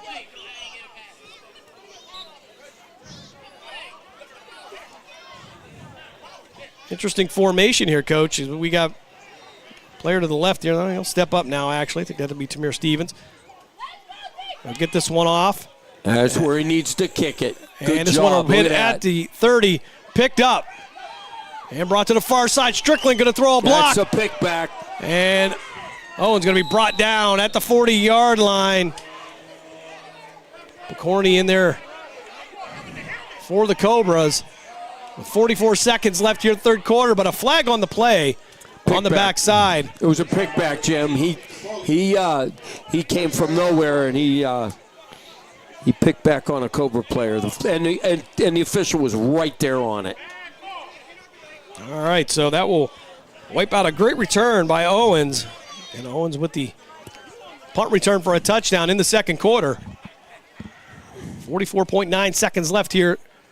Third frame here in Akron, Ohio. Here in the Supreme Conference Championship game, 2A portion of the PAFL. They're going to move this one all the way back to the, I believe, the 15-yard line. Yeah, you remember spot foul, so from the foul, 15 yards. So I'm assuming half the distance.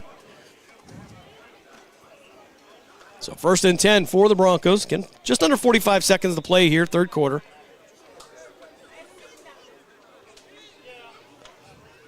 Cleveland in a 4-man front now. Donovan Boardman, Lightfoot, Picorni, and Wells. As Shropshire now will be to the left of Sewell. Single receiver to the near side. That'll be Lynn Townsend. And off this time to Shropshire. He'll off the right side. And he'll be brought down. With the run. I believe that's C.J. Hale on the tackle.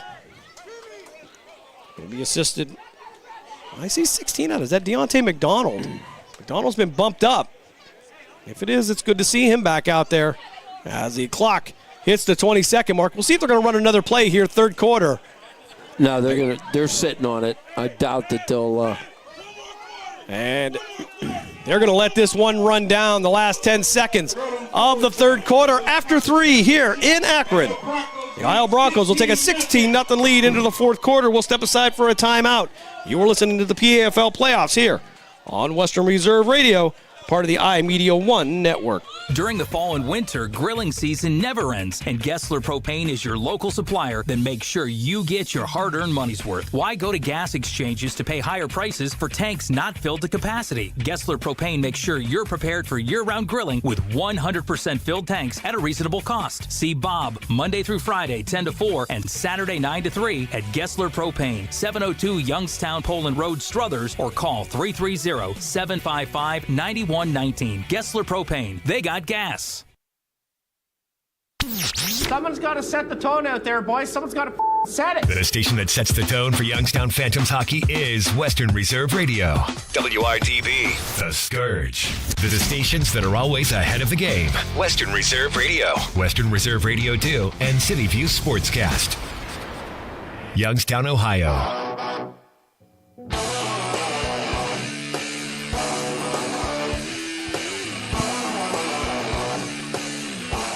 Three quarters in the books here. Ohio Broncos take a 16-0 lead. Into the fourth quarter, we'll flip sides of the field. Broncos now moving left to right on your devices. And for the Cobras, time becoming the enemy. Well, they still got the whole fourth quarter, so they've got plenty of plenty of time, but the problem lies is you got to get these guys in a 3 and out, or the more drive, the more time to eat off the clock it's going to take from you. So it is a mountain to climb right now. It's only 2 scores, and they can do it, but the way they've been playing is just, especially second half, both teams, sloppy football.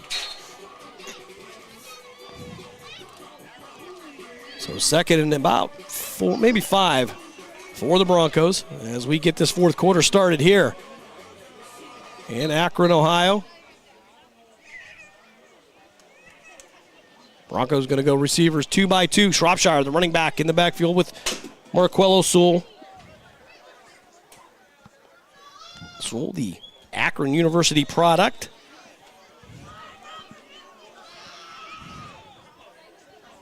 So waiting for the snap. As we get the fourth quarter underway, back to pass. Fires out to the near side. Caught. That's Magby. He'll be hemmed up by C.J. Hale and finally brought down with a little bit of assistance. And that'll be enough for an Ohio Bronco first down. He was wide open. There wasn't a guy within 4 or 5 yards of him, and you can't give him that much room. These DBs, you got to move. Got to tighten up. You couple with that, really no pressure on Sewell. As they'll go back to the 2 by 2 formation. Shropshire out to the right of the Bronco signal caller. They'll give to Shropshire, cover it up, get through the line. He and Malik Gaddy will collide. He'll be brought down. We'll get the whistle. So second down and about 2 for the Ohio Broncos. 14 minutes left here, fourth quarter. Yeah, the offensive line is now wearing down that front for the Cobras. They've got to dig in. They cannot let them go down and score.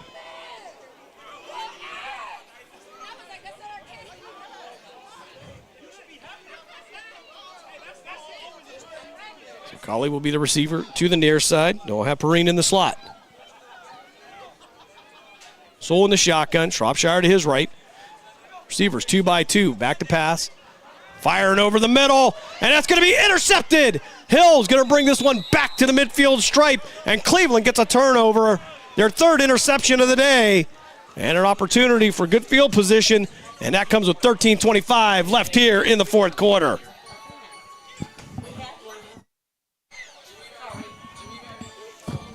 Good interception. Now, they got to get something going here. There's where the problem lies. They have got to get a drive going. Don't be greedy. Take what they give you, but you're running out of time. Lamar Hill with the interception.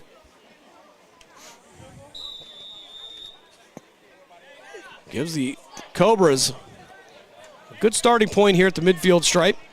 Receivers will flip sides. Baycoat. And I believe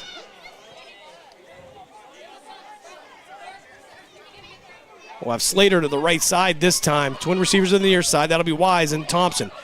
Quick pass out to Wise. Wise looking for room to run. And he's going to break one tackle. He'll get past D'Angelo James and fight his way out.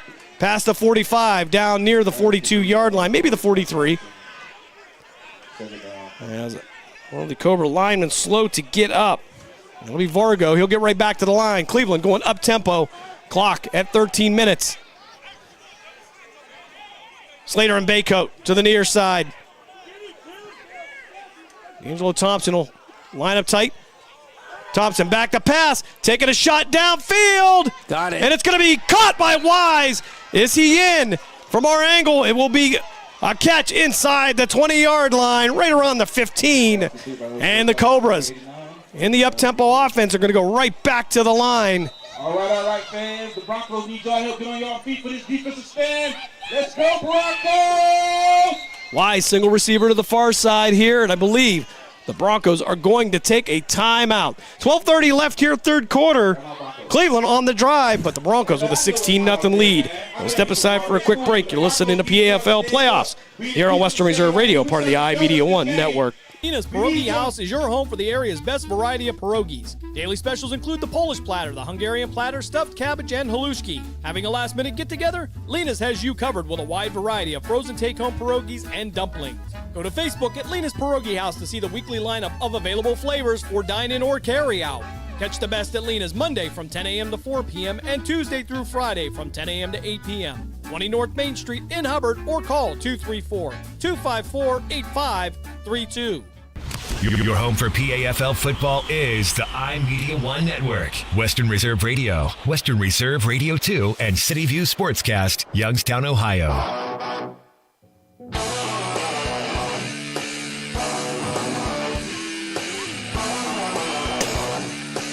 12:30 left here, fourth quarter. Cleveland going up tempo. Broncos take the timeout. Robinson now into the right of Slap Thompson. Wise a single receiver to the far side after his big catch on the sideline. Three receivers to the near side. Baycoat, Slater, and Thompson. Back to pass, looking out to his left. Thompson stepping up in the pocket, fires over the middle, and it's going to be picked off. Ross going to make his way downfield. He has one man to beat. And the Broncos are clear sail. Actually, Matt Wise comes from the other side of the field to make the touchdown-saving tackle. And Slap Thompson picked off. Broncos set up in the red zone. 12-13 left here in the game. I watched the running back run a swing pattern. The outside guy ran a post. And Slap didn't look to his right. He kept looking to his left. He looks right. Simple, easy touchdown throw. There was nobody there. And I guarantee you that's what he was saying. Well, Matt Wise with the great effort coming from the backside of the play all the way downfield. Makes the touchdown-saving tackle. Let's see what we're going to mark the ball at. I think they're going to mark it at the 15-yard line. 12-13 left here, fourth quarter. Broncos 16, Cobras nothing. They have all the opportunity. All the opportunity. So lots of turnovers here in this game, Coach, and a lot of squandered opportunity. To say the least. Reggie Rogers with the interception. I said Ross, I apologize. Rogers having a big day as well. He would get the scoring started himself. Getting into the end zone on the first quarter on a run.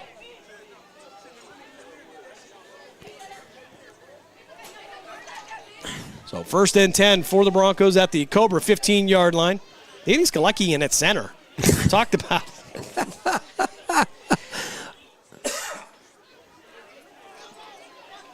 Look at his Buffalo backfield. Yeah, pistol formation, big man backfield here.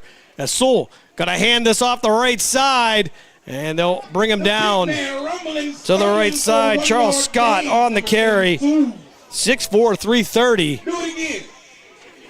Bring up second down. That is one way to wear out a defense.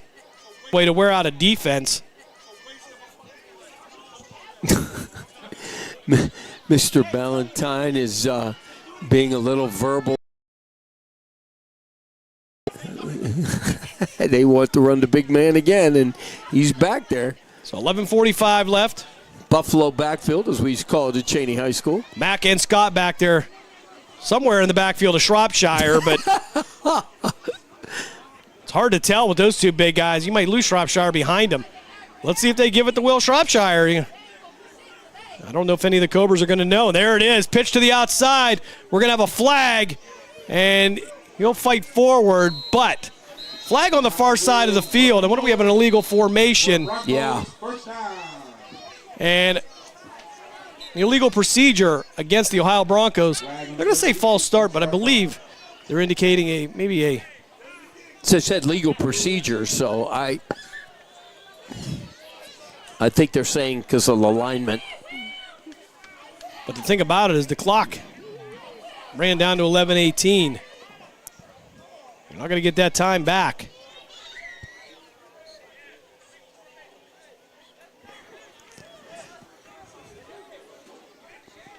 So they'll replay the down. We'll mark the ball back at the 15. Brandon Walls will head to the sideline. He'll take a breather. Rough day for the big guys out here. Still 86 degrees and sunny. That doesn't seem to be slowing down the big boys, so. Not at all. I thought for a while that there was some fatigue setting in, but when you're up 16-0 in the conference championship game, you tend to get that second breath pretty easy. Shropshire off the left side. McCorney going to reach in, try to bring him down. He'll get some help as they'll try to wrap him up. And Wells, the front four for the Cleveland Cobras. Broncos now empty backfield now, 3 to the right, 2 to the left. Sewell in the shotgun, 9:40 left here, fourth quarter. Sewell. Gonna send Rogers in motion, back to pass, under pressure, Picorni putting some pressure on Sewell now, plenty of time. Trying to find some room to run. McDonald heading him up, and he'll be brought down, but clock going to continue to run with 9:20 left here, fourth quarter. That was a big pile up. He had nowhere to go. He was trying to keep the play going, but unfortunately, he just ran out of real estate and people. They couldn't find anybody. Clock will tick down to 9 minutes here in the fourth quarter. Shropshire will make his way back to the field. It is very hot outside. People, get some water, get some Gatorade. PAFL 2A Championship coming up next Saturday from Ellett High School here in Akron.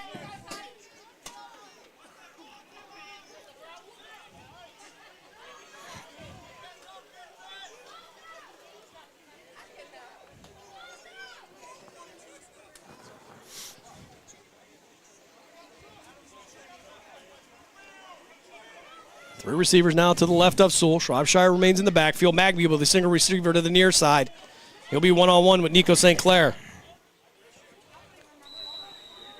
And we're going to get a whistle. Timeout, Broncos. 8:16 left here, fourth quarter.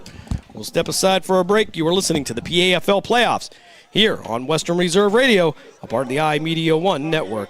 During the fall and winter, grilling season never ends, and Gessler Propane is your local supplier that makes sure you get your hard-earned money's worth. Why go to gas exchanges to pay higher prices for tanks not filled to capacity? Gessler Propane makes sure you're prepared for year-round grilling with 100% filled capacity. Gessler Propane makes sure you're prepared for year-round grilling with 100% filled tanks at a reasonable cost. See Bob Monday through Friday, 10 to 4, and Saturday, 9 to 3 at Gessler Propane, 702 Youngstown Pole. 9119. Gessler Propane. They got gas. The stations that always keep you in the zone. I love it. It's awesome. Western Reserve Radio, Western Reserve Radio 2, and City View Sportscast, Youngstown, Ohio.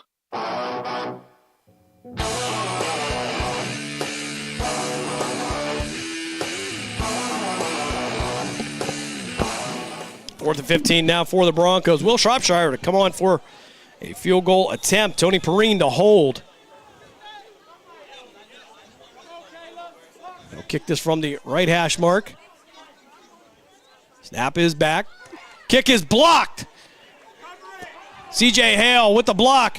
Malik Gaddy going to pick it up in the backfield and bring it forward. Trying to move past one of the linemen, and Gaddy will be brought down by John Mack Jr.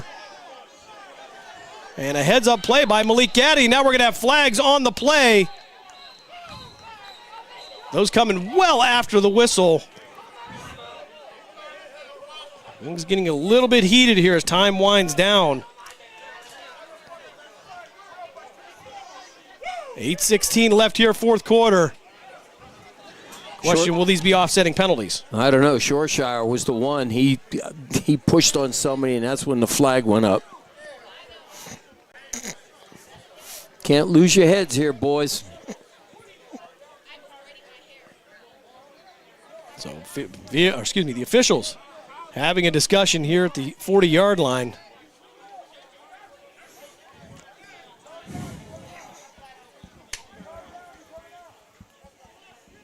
See if we can get a... And we're going to have an ejection. But you know what, Jim? I like that because they're not. Just get them out. You're done. Pull your pads off. Didn't get a number on the ejection. 7. Okay, so Shropshire's day will end, and I'm sure there will be Will there be one on the Cobra side as well?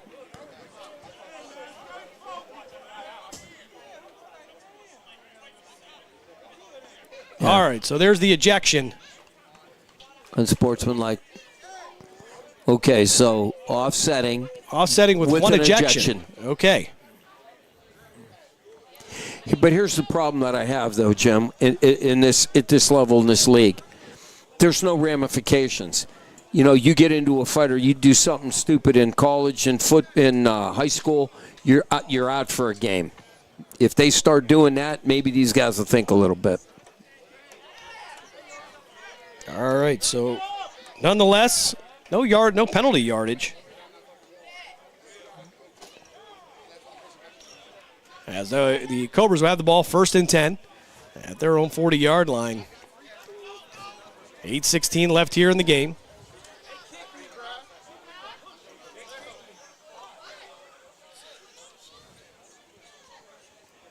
Kind of delay here as we do some housekeeping with the officials.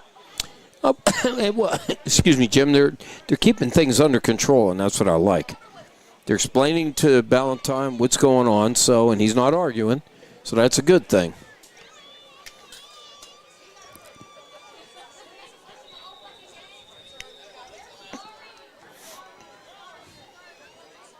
All right, so we're back to football here. Thompson in the shotgun. Robinson is right. Receivers 2 by 2.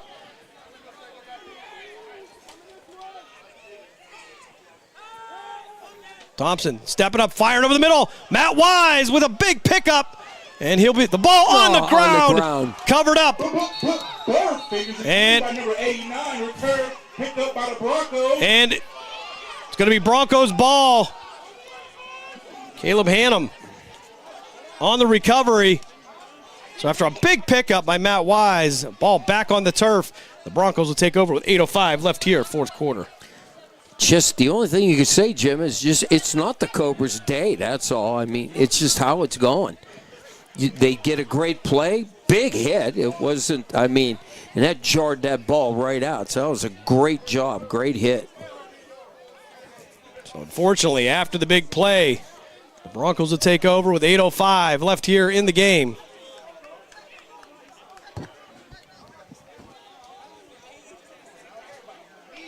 And they're going to mark this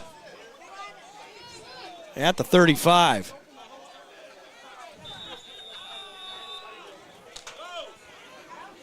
So 1st and 10. 2 by 2 of the receivers. Reggie Rogers into the right of Marquello Sewell.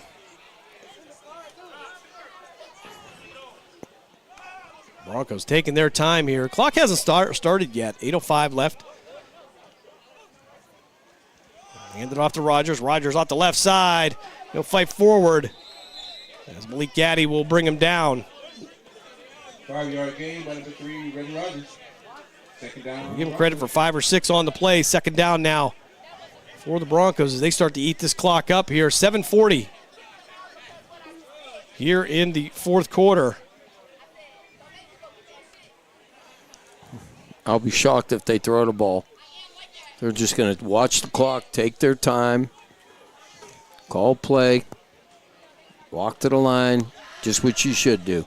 Eat the clock. Yep, veteran quarterback in there, Marquello Sewell. As he will have Magny and Perrine, the twin receivers to the right side, twin receivers to his left as well.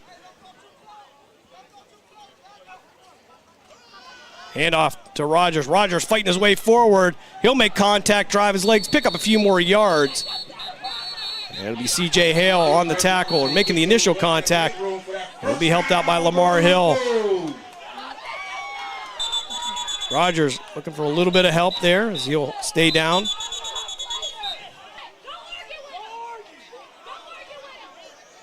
And we'll have an injury timeout here. 6:40 left here. Clock actually continuing to run. I don't know if they just didn't notice. But change, fellas. 1st down, Broncos. All right, so the clock's going to stop with 6:34 here left as Rogers will bounce back up. No worse for the tear. Or for the wear, excuse me. Wear, tear, same thing. Close enough. Exactly. Well, Cobras had a good year. I mean, there's still a chance, but mistakes have really, really killed them in this game. Fumbles. They shored up that line, give Slap some time, but fumbles have killed them. 1st and 10 at the 46. Sewell in the shotgun. Handoff up the middle. Nowhere to go. He wrapped up in the backfield.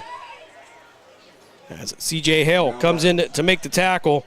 Cornelius Strickland on the carry for the Broncos. And we have a man down. Timeout.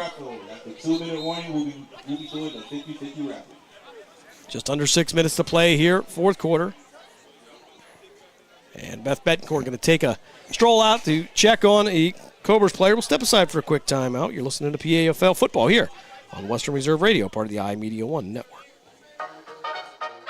Are you tired of switching apps just to catch your favorite shows and live events?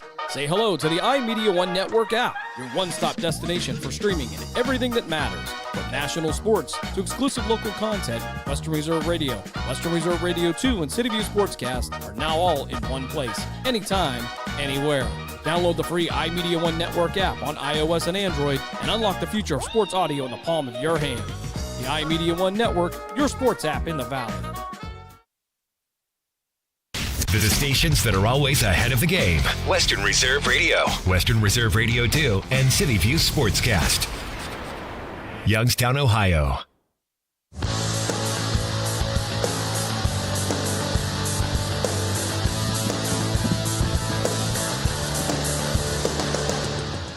Just under 6 minutes to play here, fourth quarter. Donovan Mormon being helped off of the field. Hopefully nothing serious there, but precaution. That was a big guy to be carrying off the field. Donuts now. They selling them donuts for $1 a piece. What I was just told. You can't beat a Donuts, $1 a piece now down in there, Coach. Krispy Kreme. Jim, Krispy Kreme. I might go down there and buy one. What do you think? For $5, we can have diabetes. Why not? Under 6 minutes to play here. We'll salvage the day somehow. Stay tuned here as we'll update you about next Saturday, the PAFL 2A Championship to be played at Ellen High School in Akron. Where's that at? Well, we're about to find out. Okay. That's a good job. All right. So Strickland will remain in the backfield with Sewell. Receivers 2x2. Just under 6 minutes to play here. Clock will start. Sewell back to pass. Pump fake under pressure. And it's going to be Barrico and Picorni getting there. They'll get credit for the sack. Clock will continue to run with 5.5 minutes left. Yeah, to be honest with you, Jim, they have kept him bottled up this in this second half. I mean, he's still making some plays, but they've really he's really not. And again, we don't know what play callings and whatever, but as far as him going downfield, they slowed him down this half compared to the first half. Yeah, the issue really here for the Cobras has been the turnovers here in the third and fourth quarter. 100%. Third down, Broncos. So third down now for the Ohio Broncos. Under 5 minutes to play here. Cobras being shut out, 16-0. As we prepare for the PAFL 2A Championship. Next Saturday, wrapping up the return of the PAFL here in 2025. Sewell going to take his time. He'll watch the back judge. Judge will give him 10-second warning. There it is. 5:30 left. Back to pass to Sewell, stepping up, fires over the middle. Strickland going to catch this one, work his way to the sideline, and he'll be brought down by C.J. Hale. Might be just short of the original line of scrimmage. Broncos recovering from the sack by Barrico and Picorni. And the clock will tick down to near the 4-minute mark here in Akron, Ohio. A beautiful day here, actually. A little toasty, but, It's cooled off 2 degrees. Went from 88 to 86. Oh, my God. I can feel it. Almost a breeze. Yeah. Where's my sweater? Should have brought a sweatshirt, huh? Could have got my custom Cleveland Cobras sweatshirt. And got a flag here. I believe we're going to have a delay of game. Oh, sideline warning. Sideline warning. Up. Okay. So no problem. Hey, I just want to say, how about them Browns last night? Shedeur Sanders did an absolute amazing job out there. He certainly did. And you know what? He looked comfortable. He ran the offense good, and I tell you what, he proved to the fans and to Cleveland, look what I can do. And I'll tell you what, and he's smart, and he's never, and all he got was a message from his dad, and Dion has not ever got in their way, and that's what I think they were worried about, but he says no. Well, my question is, did the Browns get a #1 pick in the 5th round? Yes. Played against again, I believe the first team against the Carolina Panthers. As we'll go empty backfield now. And Sewell going to pooch this one away as it'll be picked up and returned by Cleveland past the 30, 35, 40. Quay Harris going to return it down the sideline, knocked out of bounds. Sewell with the big hit. He saves the touchdown. He might be a quarterback, but he's a football player. That's right. The quarterback. So Quay Harris will give the Cobras great field position, under 3 minutes to play here, 2:55 actually up on the clock. And Cobras with a last chance here. Get that man a donut for that tackle, man. So the Akron product gets physical. He sure does. Had some opportunity over the years to talk to him. A great guy there, I tell you. Oh, I say a young man, but he's been around quite a while now. Oh, he's still younger than me. He's not. I think he's still younger than Skalecki too. I believe. I don't know. Mike Hearn, he thinks both of us are like 105. So Thompson out, Robinson to his right. Receivers 2x2. Thompson and Wise to the left. Back to pass. Thompson fires out. Caught. He'll stretch it out. And the clock will continue to run. Cleveland taking their time here. Looks like they're going to go back to a huddle, or 2:40 left here. And yeah, there's not much of a sense of urgency here for the Cobras. Well, I think again, if you can score quickly here, Coach, you're talking maybe an onside kick situation. It's possible. Although I'd like to see the implementation of some rules from the UFL. Yes. Is it 4th and 12? Is that how they do it? Thompson back to pass. Looking out to his left. Fires downfield. It's going to be knocked away. Redirected. D'Angelo Thompson's going to pick it up. And we're going to have a flag on the play, I believe. Come on, guys. It's going to be a roughing the quarterback call. I don't know. No, because he was throwing it. So, didn't catch what happened on the backside of the play. Let the players play and the coaches do their jobs. Fans, keep it under control. We got it. Lamoris Dillard headed to the sideline, not happy about something. And the officials, a whole crew, going to meet at midfield to talk about this one. We got it. Gaddy going to head to the sideline. He'll take a breather. So, personal foul against Cleveland. Personal foul against Cleveland. That'll be 2. So that'll be a 30-yard penalty. Frustration setting in for the Cobras. You know how I feel about that, Jim, as a coach. There's no reason for this, and just, shut up and play the game. That's all. So they'll mark this at the midfield stripe. So the Cobras, after having decent field position. Oh, boy. That wasn't good. I got to believe that they are going to call this game, because I just saw something happen that is not good.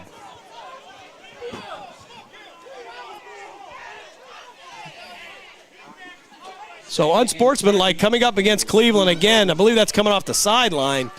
Yeah, an official's hat went. That's because they were out of flags, I guess. And now this will mark it back at the Cobra 35-yard line. Well, actually, is he going to pick it up? Is he going to? All right, so now they'll leave it at the 50.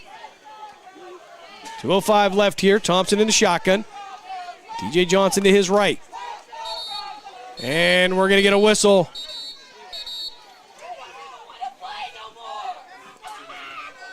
And that'll take us down to 2 minutes here in the fourth quarter. 2-minute warning here. Broncos with a 16-0 lead. We'll step aside for one of our last breaks. You are listening to PAFL football here on Western Reserve Radio, part of the iMedia One network.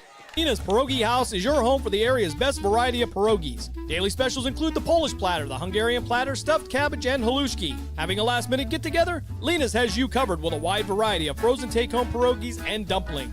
Go to Facebook at Lena's Pierogi House to see the weekly lineup of available flavors for dine-in or carry-out. Catch the best at Lena's Monday from 10 a.m. to 4 p.m. and Tuesday through Friday from 10 a.m. to 8 p.m. 20 North Main Street in Hubbard or call 234-254-8532. Your home for PAFL football is the iMedia One Network. Western Reserve Radio, Western Reserve Radio 2, and City View Sportscast, Youngstown, Ohio.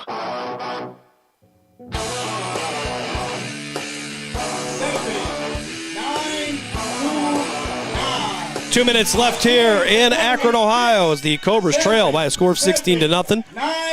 9-9. Second down now at the midfield stripe. Going to have to get near the 15-yard line for a first down all the way on the Broncos side of the field. Thompson now in the shotgun. Receivers 2x2. TJ Johnson here. Slow snap. Back to pass. Fires over the middle. And it's going to be intercepted. Rogers with his second interception of the day. Chased down by Baycoat. He'll go down. And that might do it here for the Cobras 2025 season. Reggie Rogers having quite the day. Wow. Somebody just threw a water bottle at an official. There is no reason for this. They need to call the game before something goes. 1:46 left here in the game. Broncos up 16-0. Well, we have an opportunity here. I want to thank Jesse Caldwell, Adam Rogerson, and everybody involved with the Cleveland Cobras for having us this year.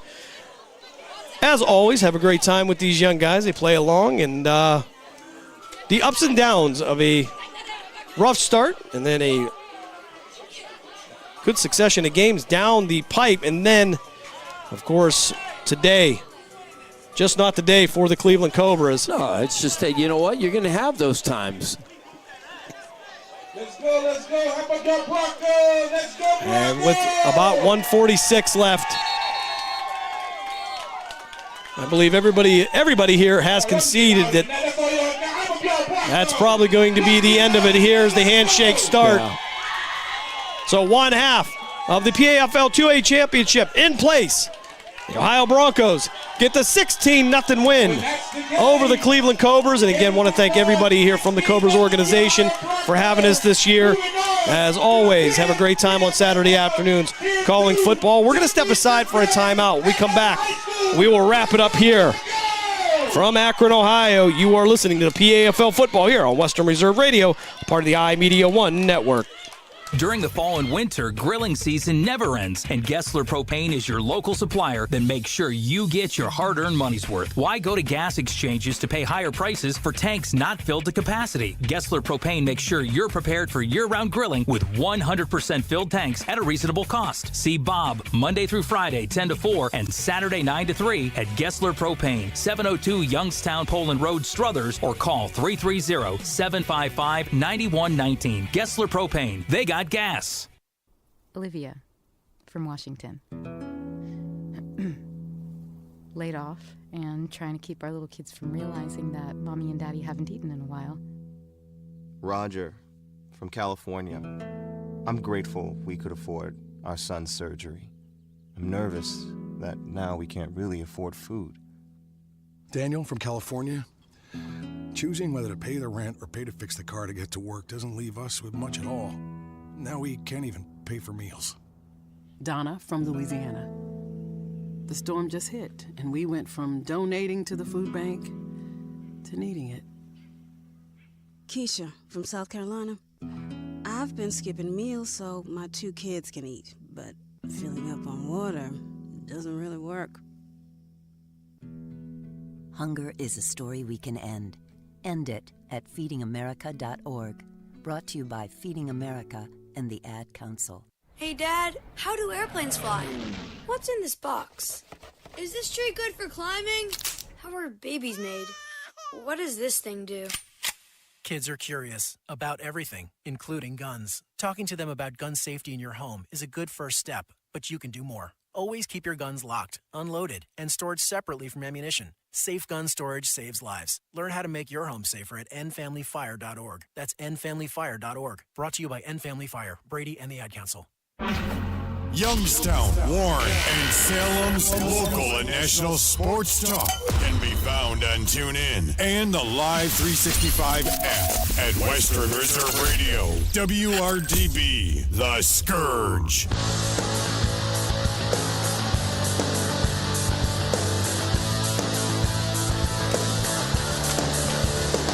Back here one last time as we wrap it up here from Prentice Park in Akron, Ohio. The Ohio Broncos will head to the 2025 PAFL 2A Championship next week at Ellett High School. And they will wait to see who their opponent is. It will either be the Steel City Bobcats or the Beaver County Arctic Bengals.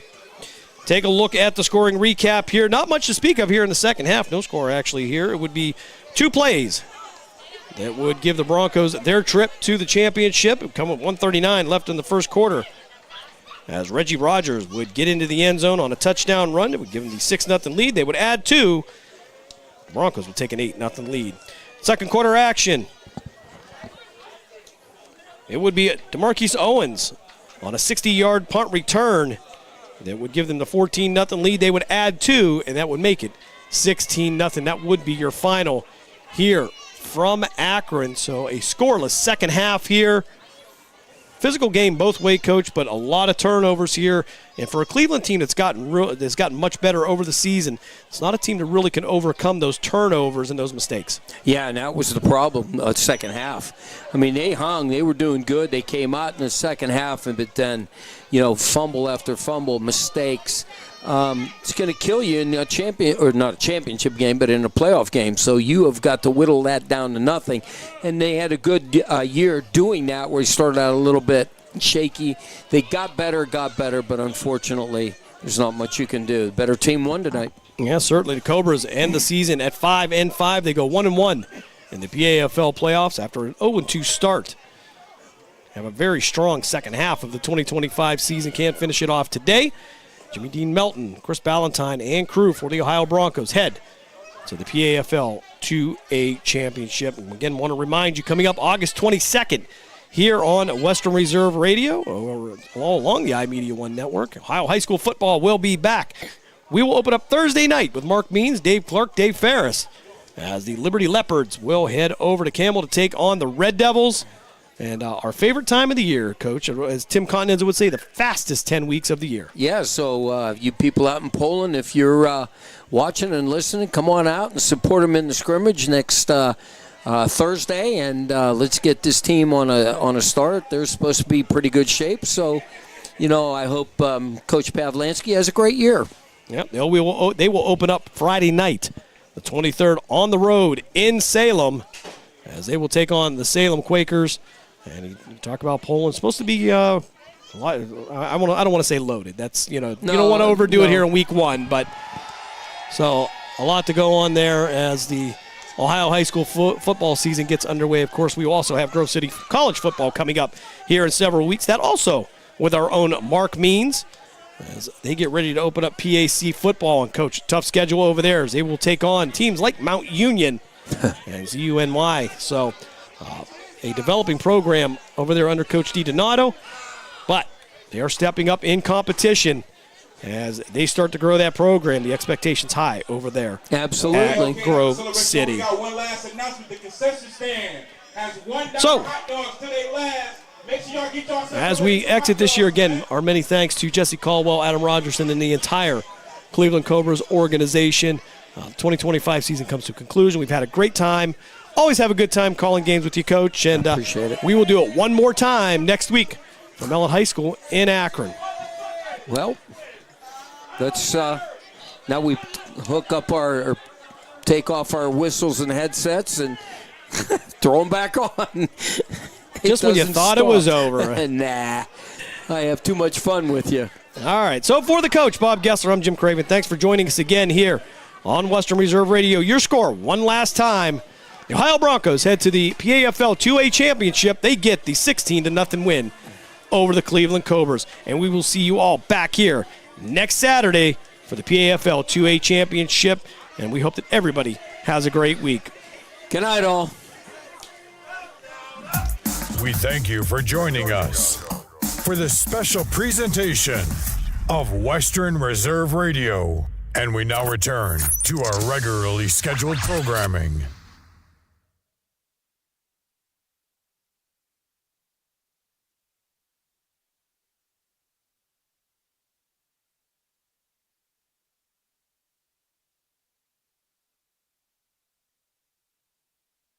To have 86 remotely back in our lives in 2025 for this Metropolitan squad. Let's see if Petey and the boys can get it done this year like they did back there in 86. Absolutely. I was 2 months old, by the way, Dave. 2 months old. So I didn't see it, but I was there in spirit, I guess. And I'm yelling at Daryl Strawberry as you're crawling around on the ground. Yes. Ridiculous. Dave, look, it's great to see that you're settled in, man. You know, I know a lot of our VSON faithful have been following your trip on Twitter and via social media, but, you know, I set the scene before the break. We've got to bring attention to it, man. Do you have all your stuff finally? Like, did the pots and pans finally make it with you across the country? We did. I will just say this. You guys know I'm trying to be pretty easygoing along the way. This 2-week ordeal, it was so great. I love traveling across the country, meeting new people every stop.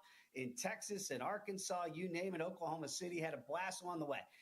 Got here. It's been great in Tennessee. It's going to be awesome up there at the Mint with the new Circus Sports, which is already open, by the way. The soft launch is well underway. We're going to have the hard launch and a ribbon cutting ceremony coming up in a couple weeks. Derek Stevens and everybody, and Bill Adie, and everybody's going to come down here from Vegas. It's going to be great to see everybody again. But that's where the problem started to arise when I actually got here, and I thought I was making this quick trip, 3-day trip for me, because I had to beat the movers here, guys. And I'm very competitive, as you might imagine. I know you guys are too. So I had to be here in time for those movers. Oh, did I beat them? I beat them by